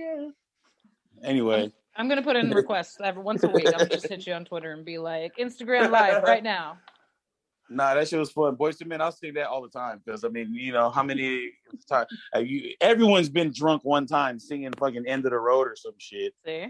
Like Fuck, somewhere. I was at like grade 8 fucking dances, just fucking Let's trying go, to... baby. Yeah, fuck that's, yeah, that's man. me too. Yeah, man. That's me. I'm from that same era, baby. Oh yeah, there's a girl that I like. You go over there and fucking, hey, would you like to dance? Fucking "End of the Road's on." Fucking dead, dude. You're special if you're dancing the "End of the Road." Yeah. That means the girls actually like you. Yeah, it's like, oh yeah, I've saved you for the "End of the Road" Boyz II Men song because it feels like "Shy" or something like that, something else. that's like in the mid. That's like, okay, it's the beginning of the first slow song. You know what I mean? Mm-hmm. Oh wait, you know what? I gotta know this before we do let you drop. What bet for you? Not necessarily GOAT of everybody, best writer, best pen, but just overall favorite rapper of all time. Because I got this question for everybody after we talked to Gully. Jeez. Jesus Christ, guys. It has to be one person. I mean, I'm sure you've got a list of like 20 that you have in heavy rotation, but like you don't have a GOAT, a personal GOAT.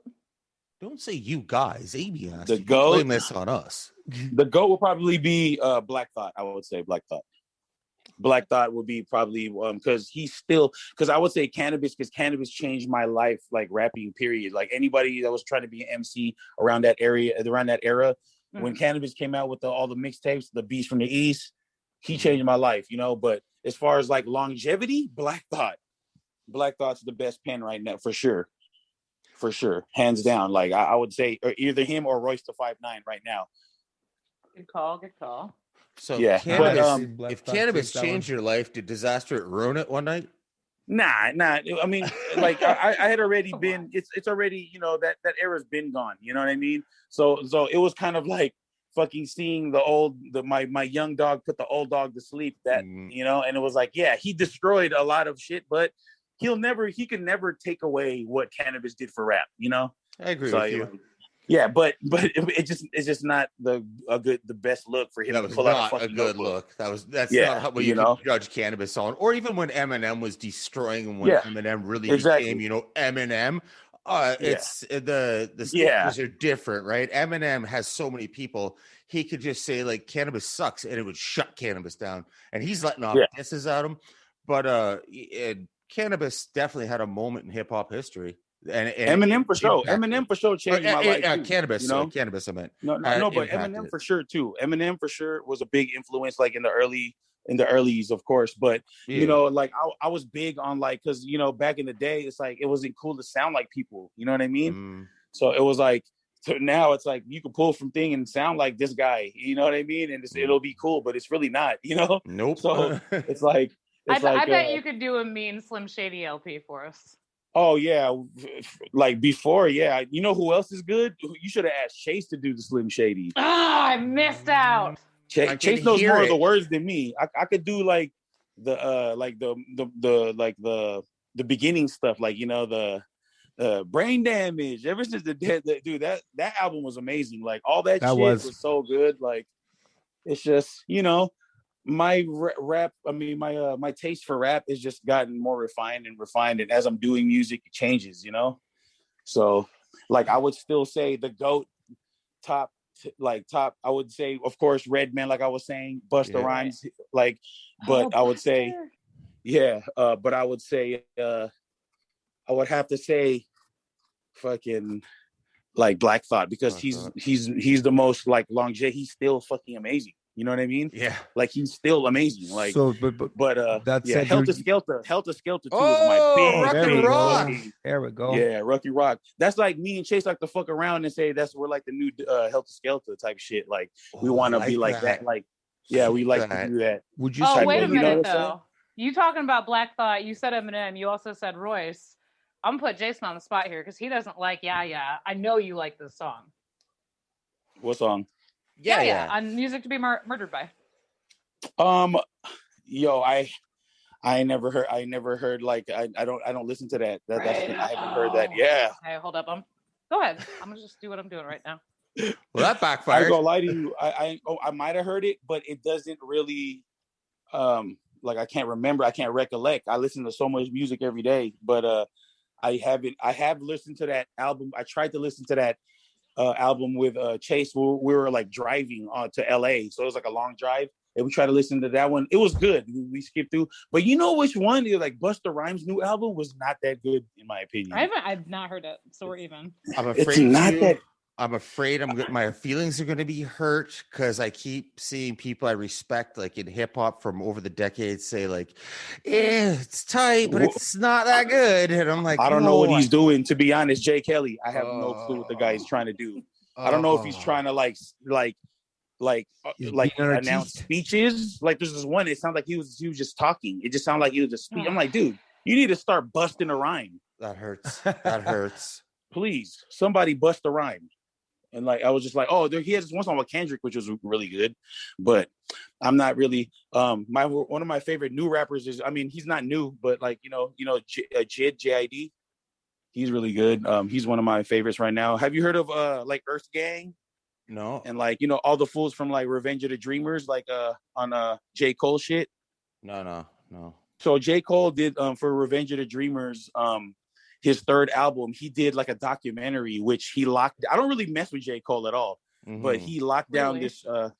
He locked down this like studio in Atlanta, and he just did invites only.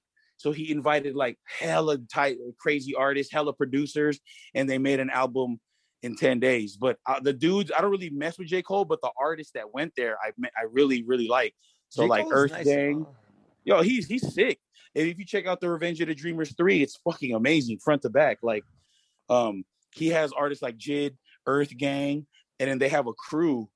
It's like a super crew, and then they all like play instruments. It's fucking amazing. They're called Spillage Village. Huh? And they play like live, like actual instruments, like the. Yeah, and it's like the theme of the thing is like it's like a church. It's like a Sunday service, but it's not. It's like church service, but it's not. It's like it's almost gospel-y, but it's like they play all the instruments, they sing everything, they rap, and it's like amazing. It's like the production is stupid. It's like there's like lullabies on there, like old school. It's just old school, like just music. It's like old school sounding, but it's like super current. Like the production, the rapping is super like intricate. It's pretty tight, dude. Like old school hip hop sounding, or like old school. No, like it's soul, like or like it's like old soul. It's like it reminds me of this, like Outkast, like Aquemini, like that type of shit, like Dungeon Family. Well then, like I definitely need to hear some shit like that. Mixed with like, they have like their whole like they probably have like a whole church like background, like some of them, but dude, it's fucking amazing. They have a girl in the crew called her name is like Mariba. She's amazing, dude. Like she raps, sings, amazing. Like they play all they have a Tiny Desk concert on YouTube. I don't know if you guys follow Tiny Desk. No, but Tiny Desk is a channel where it's like a elementary school in like Washington DC, and it's like they hold like unplugged concerts in the classroom. So it got famous from they have like a million of them, like with like underground bands, but the one that was famous because of T-Pain like sang with no auto tune, and then it was just like his boy on the keys. It was so good. And it was so good. And then so after that, like Anderson .Paak did one, and then Wu-Tang fucking got one. And like so many people got one, like bands, rappers, like folk singers, like all kinds of like all kinds of shit under the sun, every type of genre. But they got one because COVID now, so you could set it up like all crazy, you know what I mean? So they set up this whole like studio to look like it kind of looks like it's not church, but it looks like could be an altar, you know, but then they're all performing and super tight. Like everything is instruments. Like there's nothing like, there's no beat. It's all like drums. All the instruments are being played, but the band is crazy. That is fucking nuts. It's fucking Village. I haven't even seen any of this shit ever pop up on social media. No one ever fucking talk about. No, nothing. What? Nothing. I swear to God, I have sent you the T-Pain. Adele got a fucking tiny desk. Dude, they're so good. Alicia Keys, fucking like. There's a lot of people. Like I'm gonna show you guys a lot of stuff. Like I'll text you a lot of stuff, Jay Kelly. Yeah. Please do.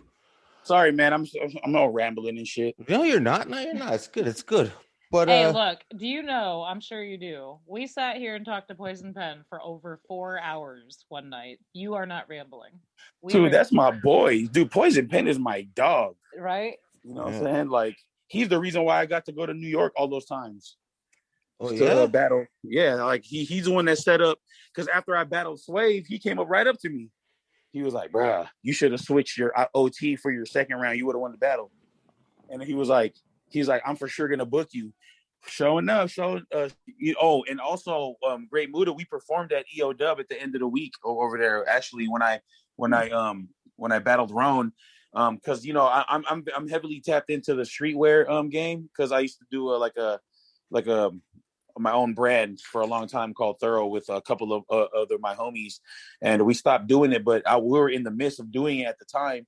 So I was in New York with all my buddies from like, they're like big wigs now in like streetwear industry, but I was chilling with them, and then we did a show at EO Dub at the end of the week, and that's pretty historic too. I forgot I did that.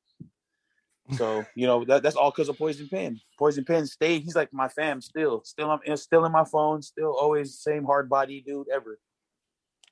Yeah, I have no bad words to say about Poison Pen. I never did before I spoke to him, but definitely after we spoke to him, because for sure we might have had maybe 10 guests or something at that point. The most, probably not even. And when I reached out to Penn, he got back to me. He said, yeah, I have came across you guys. I'd like to come on. Sure, set it up. And I said, like, I know who you are. I've been a fan for a long time. I want to have like a talk. I don't know what kind of time restrictions you have. And he messaged me back. He's like, you want to talk? And second talk was in capitals. Mm-hmm. And he's like, okay, I got you. And he said, you want to talk? Yeah. Yeah.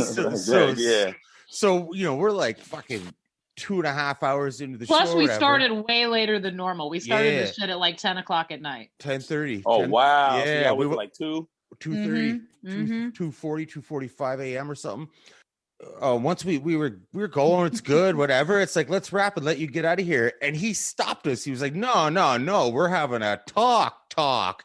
And Penn gave us so much time and so much game and so much knowledge and so much history that, like, especially for someone who, it's not like we're a platform like that's well recognized, been around for years, everyone knows us. For him to give us that, I can never say a bad word about that guy.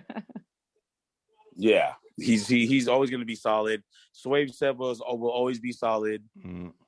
They're just they're a bunch of very authentic, real ass motherfuckers that will never change, and I like that, because he's like, let's go. Sorry, I'm watching a fucking Warriors game. I was like, I don't think he's like, let's go at all. Oh my god. Sorry, it's really close right now. I mean, no, it's not like it's taking away from the interview. It's a really big shot. Steph Curry, baby. Anyway, but yeah, always solid. EO Dub, what else? Yeah, man, I just have a lot of, I'm just blessed because of, grind time and just battling opened a lot of avenues in my life that, outside of battling. Whether it be just like sightseeing, like, hey, you're from here. Hey, I'm from here, dude. So here, just fucking here, go there. Mm. And it also helps, like, everywhere I travel, I know somebody with some weed. Yeah. That's cool too. Yeah. Can I tell you something that is going to make you hate me? What? When I lived in Vegas, I worked at an event at the casino I worked at, and Steph Curry was part of the event. I didn't even know who that motherfucker was, and I was hanging out with. I was like, swear to God, like years later, I was like, oh, that's that guy. That's how bad I am. That's that guy that played ball. Yeah. I hate basketball, dude. Like I love sports, but basketball ain't it. So no, as I had no idea. I mean, there were some older players there that I was like, oh, I know who that is. But like all these newer. I mean, this was like 2014. I guess he wasn't new. He was probably like 5 years in then or whatever. But I had no idea. Like I don't watch it, so yeah. You just said that. I was like, oh, that time, that kid. Yeah, he was. What y'all got over there? Who y'all got? You have the Cavs over there, huh? How would I know? Ohio, right? You're in Ohio, right? It's Cleveland. I'm not from. Look, I've been here for like 8 months. I don't do Ohio. I don't know shit about Ohio. I know there's some Buckeyes, and they're the most terrible people. That's all I got. I don't basketball. What about? Okay, so where are you from then? Jason, where am I from? I don't even know. The land of the Hoosiers. No, God Indiana. Damn it. No. Okay, look, absolutely not. You know it's always going to be that when you ask me. No, I grew up upstate New York as a kid. But yes, I've lived I lived in Indiana, Michigan, Ohio. A lot of Indiana. Daytona. A lot of Indiana. Yeah, way too much Indiana, the second worst place on earth. But I grew up in New York as a kid. So okay. Word. That's what I'd say. But if you're talking sports, like I'm a Miami fan, so you can hang on. Miami Heat? I don't basketball. Oh, okay, that's right. And I know we had just lost to the Heat. I was kind of upset about that one. It was a really close game. I mean, I'm sorry. Nah, that's all right. It's not a big deal. I know. You guys are on your hockey over there, huh, in Canada, though. Huh? Fuck no. I can't stand that over there, terrible sport. Dude, he hates hockey. It's the weirdest Canadian thing. Yeah, I grew up playing hockey. I played hockey. I played like organized hockey, and then when I was I don't know, like fucking 11, 12 years old, I realized basketball is way better. Hockey? This basketball shit's amazing, and I got really good at that and played organized basketball for a long time, and then. Okay. Then I start realizing, you know what's even better than this? Combat sports. I see. That's right. Twisting motherfuckers up, learning how to throw head kicks and shit. Yeah, there you go. But that got more fun for me. But definitely, basketball is a close second to combat sports for me, and hockey can go fuck itself. Yeah, I mean, you know the Raptors. You know what I'm saying? You guys beat it. You guys got us, man. Fuck. Yeah, we did. But hey, I don't know if you guys get what this game is amazing right now. It's crazy right now. It's so close. But battle so he can't even get words together. He's so I know. I'm just like listening. I want to listen to you watch this game now. It's amazing. But Fredo, we were letting you get ready to get out of here unless you got anything else to add. I know you plugged things before, but it sounded like you were just about to say something. I do. I want to ask you guys questions now. Okay, go. Oh shit. All right. Favorite food, like hands down to eat. Each one of you guys. Pizza. Steak. What'd you say, Kirill? Steak. Kirill says steak. I say pizza. Fire. This is a two-way tie every time. It's either sushi or legit, like good ass old school French vanilla ice cream. I thought that was gonna end with good ass. Yeah. Damn, French vanilla ice cream? Yes. Where are you going to get good ass French vanilla ice cream? I'm going to make it. Shit. Oh, yeah, that's right. You a pastry chef. Babe, she a pastry chef. Yeah, she's like tapping her heart or something. That's right. See? Okay. Yeah, I like sushi. Sushi, I love a good steak too. And I also love just Korean food. Fucking amazing. I bet you make some amazing Korean food though. I do. I make all the really good just Asian stuff, huh? Like, yeah, they really knew what they were doing. Like we were talking about earlier. They're like, hey, the big Asian guy. Can you whip up some chow mein? I know you're gonna make that. I bet that does happen though all the time. Yeah, I mean, but like really, like you're not gonna hire like a Chinese guy to make the Mexican food, you know? I mean, so, you know what I mean? That depends on where you live, I would say. Well, yeah, I guess. I guess because over here, a lot of Mexicans are cooking Chinese food. So, but I'm saying if you're gonna ask, I would just keep it authentic, you know. Mm-hmm. All right. All right. So I just that's something I really wanted to ask people. That's one. I used to have a blog, and I used to a vlog, and I used to do interviews, and that was one of the things that I would ask people, like, what's the first thing you think about eating in the morning? All right, wait, I'm gonna ask you the one I used to ask everybody when I had my other shows. If you could have been, you were alive back then, if you were any dinosaur, what dinosaur would you be? Probably Triceratops. Nobody has ever said that, I don't believe. Everyone wants to be a T-Rex, but T-Rex got short arms. Bro, I had a fighter, a UFC champ, I might say, who told us that he would be a platypus. I don't know. I like Triceratops. That's not a dinosaur. I like Triceratops because it's still high up there on the food chain. Yet he's not. He's still big enough to like run and stuff. Like a T-Rex, you can't like go in the caves and shit like that. And I mean, what if you were a baby T-Rex? I guess, but then you probably just get eaten by a Tyrannosaurus Rex or like a Triceratops. You know what? I have so many reference points for dinosaurs, like things that I think of when somebody says a dinosaur name. And for some reason, Triceratops only brings to mind The Land Before Time. I don't think of a real dinosaur. I think of that movie. I think of this specific dinosaur book that I used to like read when I was a kid or like at school. And then when we were learning about the dinosaurs and just seeing how they used to just roll in packs. I don't know. I just like Triceratops. I don't know. If you look at it, I'm kind of like a Triceratops, I'm not like I don't seem like a T-Rex guy, Okay. Like if you look at me, you don't go, if you were a dinosaur, you'd be a T-Rex. No, you'd probably be more of a Triceratops. I don't know. What about a Stegosaurus? Yeah, Stegosaurus too. I was going to say that too, but I just like the horns on. See, I was torn between those two because I like the plates on the Stegosaurus. However, I like the horns more. You could probably do more with the horns, How much did you expect to be pontificating about what kind of plates or horns you might have if you could have them tonight? I don't know. I don't know, but I don't know where this road is leading, but I'm driving. So. You better be careful. It took like 15 minutes to get court-martialed, and you weren't going to talk about it. I know.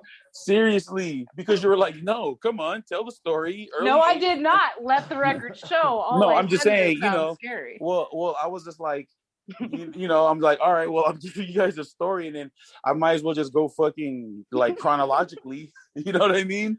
Like a lot of people don't know that about me now. When I battle, oh yeah, thanks a lot, guys. I didn't tell the story. No, I know. I don't care. I don't care. And by the way, if anybody hold up, if anybody battled you and couldn't even bother to do a Google search, that was the first fucking thing I saw. Are you kidding me? Not many people know. Like if somebody's battling you and doesn't look that up, then you don't even need to spend your time on that battle. How's that sound? Yeah, a lot of people, what I'm saying? A lot of people know and don't use it because it's just like play. We going, I'm a gay sailor. Oh, okay, or whatever. What can you possibly say about, like serving our country for during 9/11? So I'm just like, was that 9/11? Whoa, I was in during 9/11 when it happened. What? How? Well, I thought we were gonna let you go, but so the fuck did I? How the fuck was that? You have to talk us through this. All right, so basically, remember I told you guys I was top secret clearance, right? Mm-hmm. So I don't give a shit anymore, really. I'm not supposed to say this because I don't have it anymore. I'm not in the Navy, but like we were in charge. This was like in 2000, 2002, something like that, and I was running MPC. I was working in the message processing center. MPC for short. We would get all the direct traffic from, because back in those days, in that year, there was really no like internet yet, barely, just emailing, Mm-hmm. So I would get all the, we would get all the message traffic from all commercial, even news, everything. So we would, distribute it amongst the people on the boat. And this would also require, sometimes it'd be like flash messages, which was like top secret. So like I got this one message. Like maybe Bro, can I just say I need you to do a Robin Williams when you're done because this just screams. Why would you cut him off at that point? Sorry, Continue, because that's the point of that. What do you call it? So I was in the thing. I get a message and it says, I think it was in June or July, and then it came in as a flash message. So you can't send that around the boat. You have to send it to only like the captain, the admiral, whatever the fuck, I forget, right? But it's just a certain people that you send it to. You know what I mean? And so whatever. And the message says, Osama bin Laden plans attack on a U.S. site, location TBA to be announced. And so I'm like, yeah, whatever. And it was in the first 2 weeks. They even say the first 2 weeks of September, but we don't know when. Yeah. So basically, how it happened was, so in the Navy, like here in America, like there's things called battle groups. So like I was on like Top Gun per se, right? That they're flying off of aircraft carriers, right? Yeah. So that's like my boat, So basically, like one aircraft carrier, and then there's like amphibious like ships and vessels around following us, and we're all like a submarine. It's all one group, and we patrol all of the Pacific Ocean.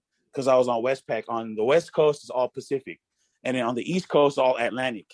You know what I mean? Yeah. So there's always somebody from the U.S. defending us in the fucking red zone. Because I was there. I was there in Jebel Ali. I was there in Iraq.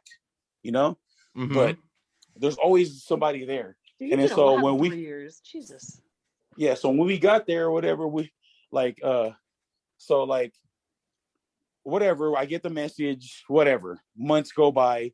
And then, so during Westpac, we go to Australia first, then I think it was Singapore, and then it was like Jebel Ali, and then it was Iraq for 3 months.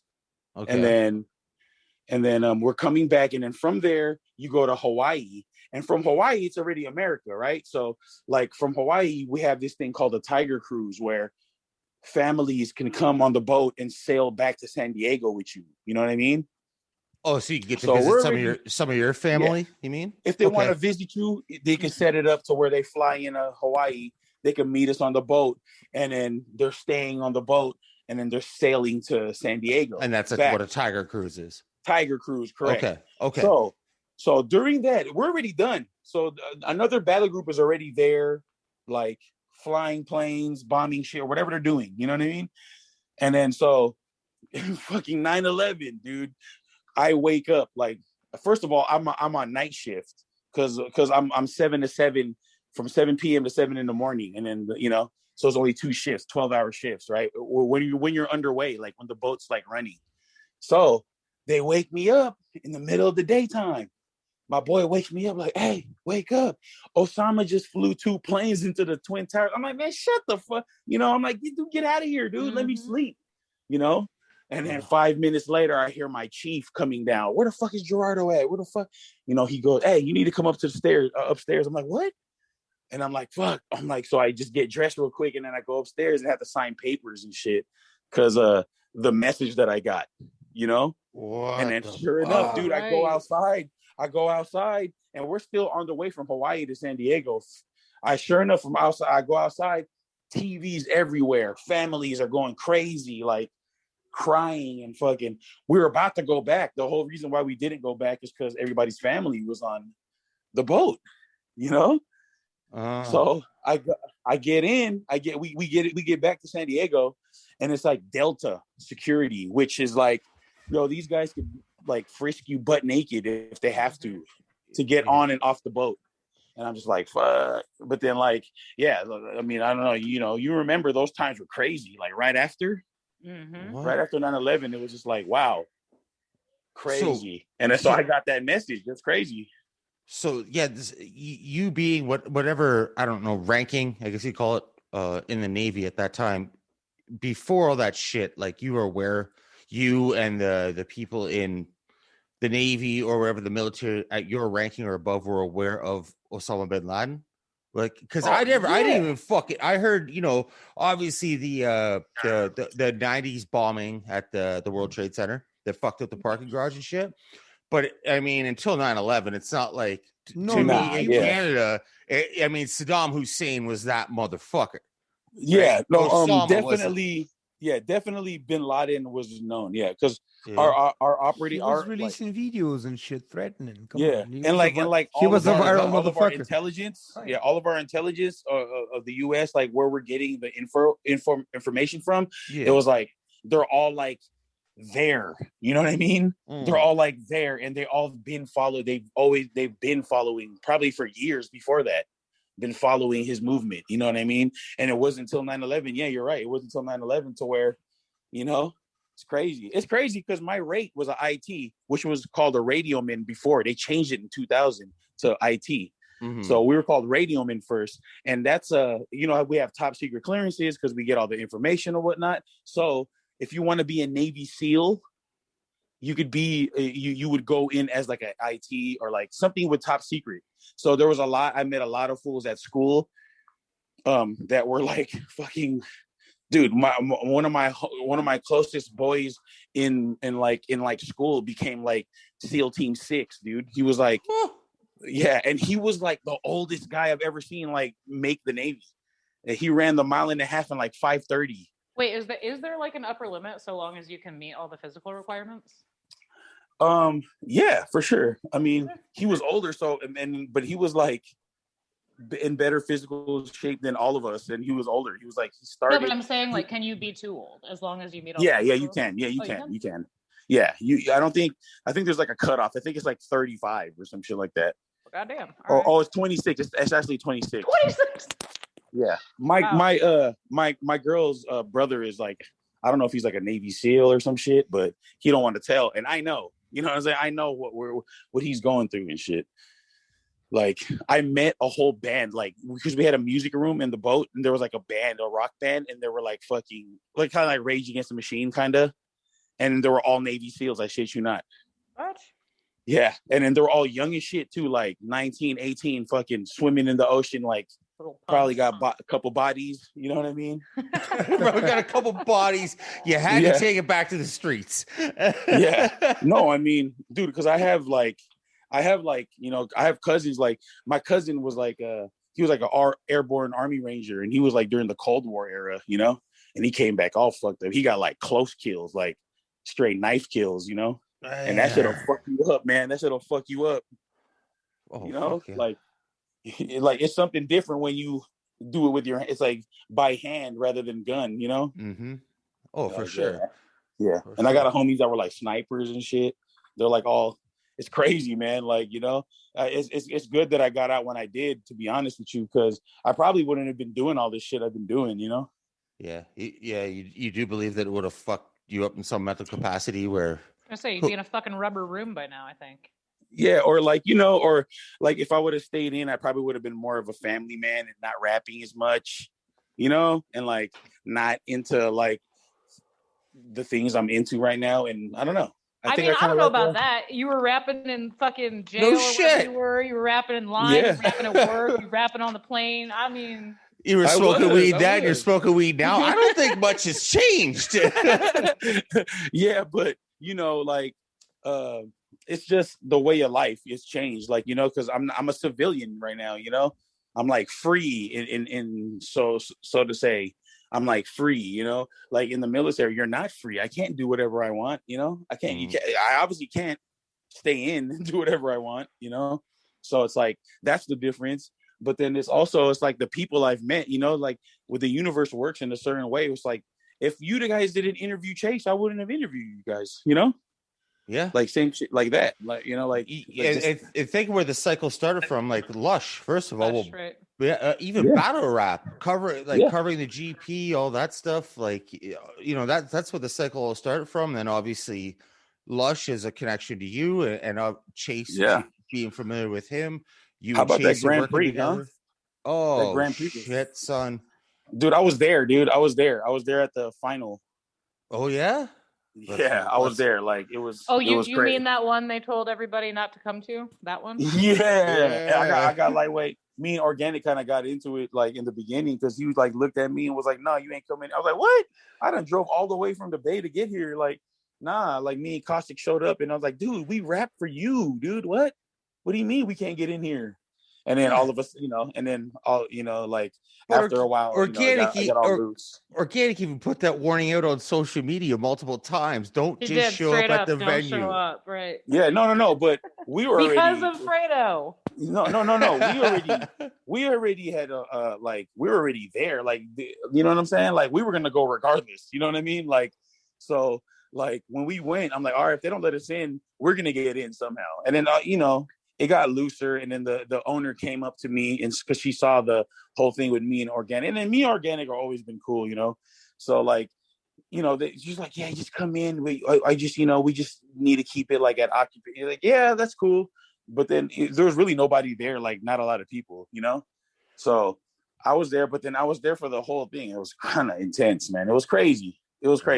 Yeah, a small room battle like that, a whole event like that, with that caliber, with that much on the line at the end of the night, plus you got the championship match between Sharon and Real Deal.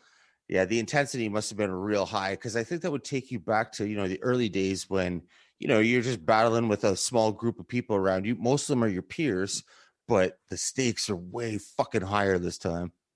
Yeah, and then to be honest, I'm good friends with Marv, really good friends with Marv. I'm really cool with Saint as well. I'm not trying to take it away from anyone, but I really thought Marv won that battle. You know what I'm saying? Like I was there, and in the room he won. You know what I mean? But then like it was crazy because it was like 70-30 on the Twitch. It was 70-30 Marv winning, and then like the judges.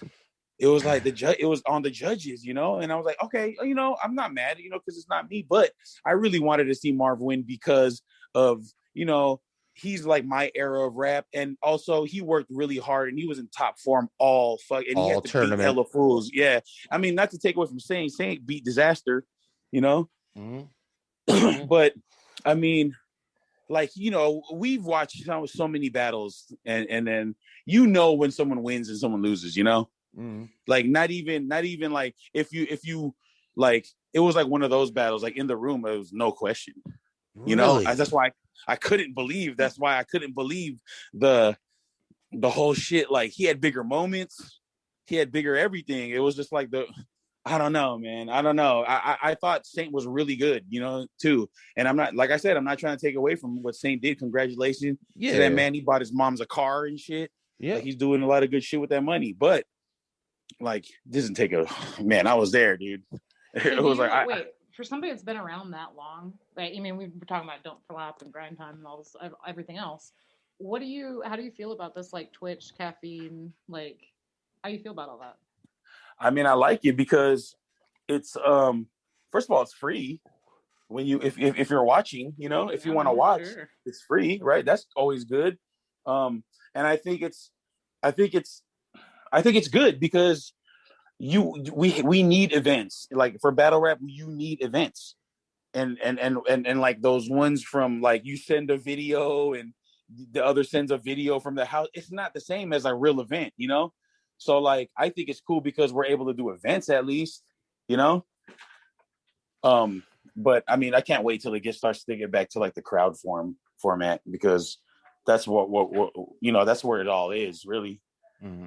Like, it all lies from there. That's the essence. You need to hear that feedback, Do you agree with the idea that in the room watching the battle is not always the same as watching on video, and sometimes your opinion can change on who won? Yeah, definitely, yeah, and especially like with how material ages, Yeah, so you be thinking, damn, that shit was hard. That shit was hard in 2007, right? And then you fucking 2014, it's like, oh, that shit's corny now, because it's aged. So that's one thing, a lot of my shit was, was more intricate before, but now, like, when I battle, I'm like guaranteed my performance is gonna last longer, like, as far as like on camera. But I do really believe in that, and I do really believe in, like, in the room versus like viewing it online.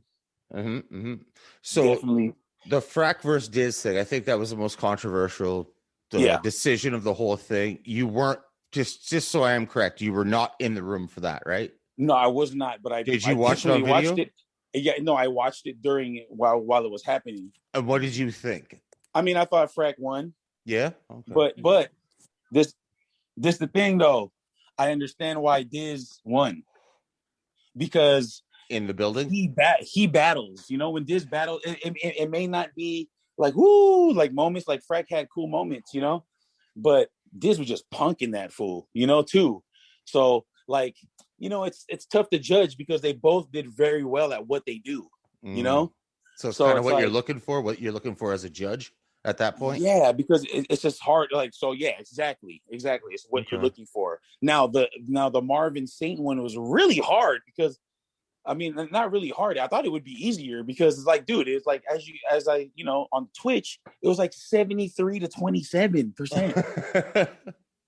That's big, you know. That's not close, you know. So and even like when the battle was going on, I was like, Marv's winning this. Marv's gonna be rich after this. Well, not rich, but he's gonna be 50 grand richer. Yep. You know, he's gonna have a lot more money than me. You know, so and then fucking they announced Saint, and everyone was like, "Whoa!" Like, but wait, why does that, in your opinion? Because that's not the only battle that people kind of had that thought about. I mean, the ones that say, okay, part of it is Twitch and part of it, you know, because it's a popularity contest, you don't have to watch the whole Grand Prix. You don't have to have a Twitch, you know, subscription to vote. You don't have to do any of that. Like, you have to have enough people following you. Yeah. So, I mean, do you think, I'm a Marv fan from way back. I love Marv, but do you think that that's part of it? That like the people who would have been like following it that long and been that into this might have been like older fans, you know, that maybe didn't even know who Saint was 6 weeks before? Yeah, it might have been that, but then either way, like face value, like the Twitch will tell you, like the viewers will tell you who won. You know what I mean? Like no one's gonna be like, yo, Saint 3-0. Fuck that, dude. Marv won the first round and he might have won first and second. That's what it was. I have to rewatch it. But I remember him vividly. You're not gonna beat that first round. And in his second round, he might have won. His third round was good too. That's the thing. It's like, but like I also understand how Saint won because Saint was intense. See, the thing about Saint is intense from the gate, you know, and he stays at one thing. He stays at that same intensity. That's why it's hard to get more moments with that, you know, because he doesn't like fluctuate. You know what I mean? His voice to like with the moment, but. I understand why, because he's been a killer since the day that the Grand Prix started. He was killing fools, you know? So I understand how he won, but at the same time, I don't think he won the battle per se, you know? Like, he didn't get bodied, you feel me? But I don't think he won the battle. I thought Marv won the battle. And that's just me. I'm not, you know, I like both guys. I think both guys are super tight, you know? But, like, in my opinion, I've watched enough battles. You know what I mean? I know. You're gonna know if you think someone won more than the other person. You know what I mean? Like from the gate, like right when it's done, bam, what do you think? You know, Marv won that. And I was talking to the judge. The judge was like, I got it the other way. I'm like, what the fuck are you watching, bro? You know what I'm saying? That's what I said to him. And then one of them was like, the one judge, he got all mad and shit, or he wasn't mad at me, but he was like trying to like say something like, he was like, you know, everybody be fucking tripping on the judges, you know what I'm saying? But if they really want to fight, we'll see. I'm like, what? What? I know you were talking to me. What? Yeah, I was like, what? And then he like walked away. I was like, fight? I was like, dude, get out of here, dude. We're getting in fist fights over fucking judging rap battles now? Yeah, like dude was like, because I guess dude heard us all talking about like how Marv won and got robbed. You know what I mean? And then dude was like, you know, like fools be tripping on the judges, you know, but it's just like, you know, fuck that, you know, like they really want to fight or something or say something, we could fight. That's fucking stupid. I'm like, bro, first of all, bro, like you probably can't fight if you're talking like that. Yeah. Second, like I don't know anyone that's wanting to fight for that reason. No like, dude, shut up, dude. Like you made a bad decision, maybe, you know, or you made your decision, but you made the wrong one, in my opinion, you know. And then being upset about people disagreeing with that and people that they obviously respect their opinions, right? If it's you and a bunch of other battlers, like you said, right, they might feel like, oh, fucking, they want to defend their decision, but that's the wrong way to go about it. Because I'll tell you right now, like dude, I don't even know dude's name. But I don't even know him. I'm like, what? I've never seen you at any event. And then people over here trying to tell me about like wanting to fight, or because I'm like, dude, I don't care about none of that. I'm just saying Marv won that battle. You know what I mean? Like now I'm all like, wait, who were the judges there? Because I don't even remember. Like Ben Swayze was back for that one, right? Yeah, if you see, you know what I'm saying, the judging. I mean, I'll let you know. It was one of the black dudes, but I don't know what dude's name is or anything. He seems cool. He seems like old school. He seemed kind of like outdated in like my opinion, you know, like just like face value, like he did seem current. You know what I mean? He seemed like a bummy dude, like he was super underground still, and was still like, which is whatever. I don't know where they're fighting the judges. Like I said, it's none of my business. But are you saying that whoever this judge was not a battle rapper? Nah, he probably was like an old school like MC and battled, like, you know, when I was battling in like he's like on beat battles or whatever he is. But either way, he was ready to fight for his decision. I was like, jeez. Well, yeah. All right. So for real, man, this time before we let you get out of here, fucking. Since we're on the GP, we're getting out of here on the GP. Is Fredo gonna be in the GP in 2021? If they you know, they said my name was being thrown around the first time, but I mean, yeah, I'll do it. I mean, it just depends on what time of, you know, because I might want to do it. That's first and foremost. Do you want to do it? Would that be something that motivates you? Right now, no, but like it could change and whenever it happens, you know, because I have other things happening in my life. Like you're not popping into a Grand Prix at the beginning of June. Yeah, because my son just being born. My son's born in May, so I'm probably not gonna be like trying to battle. I'll battle, you know, like a single battle. They try to get me for an exhibition, and I was like, nah. But I'll do a Grand Prix. I mean, I'll fuck around and, you know, if I have time to do it, then yeah, I would always be down. 50 grand, you never know. I could be a sleeper. Do you think that quick turnaround in competing time, you only have so many weeks to write before your next opponent? You're not necessarily sure your next opponent is. Sometimes you have to wait a week or two to find out who it is. Do you think that would help you from what you were saying earlier? I think it would be cool because I like to get in the zone, and if I'm in the zone, then I'm going to stay writing, you know? Yeah. Like, I feel that, you know, it's probably going to be one of those mental things. You know, that's another reason why it takes a lot of mental. It's a lot of mental battling, you know, within yourself, thinking of negative things to say to somebody for 9 minutes. It's a lot. It's a lot to do. Like a lot of people like to just, I'll just write my bars and we're going to say regular. No, I like to craft my stuff for the person, you know. Mm-hmm. Otherwise, it's like, what the fuck? Let's just make music. You know, wasting all these like mixtape bars on people. All right, so everybody's been warned. Water buffaloes, more shit's on the way. Fredo's gonna be in the 2021 GP. Organic, Gully, whoever got to book this motherfucker. Pay him double what you pay the other motherfuckers. It doesn't matter. Please do. You know what I'm saying? Like they need the scene needs MSG in the menu, you know? Not enough MSG in the menu. I can't. Oh, shit. For MSG, aka Fredo Algebra. That's right. Amy Barton, Kirill Kasatskiy. I'm Jay Kelly. This is Building Downtown. We out. Peace. Cheers. Building downtown.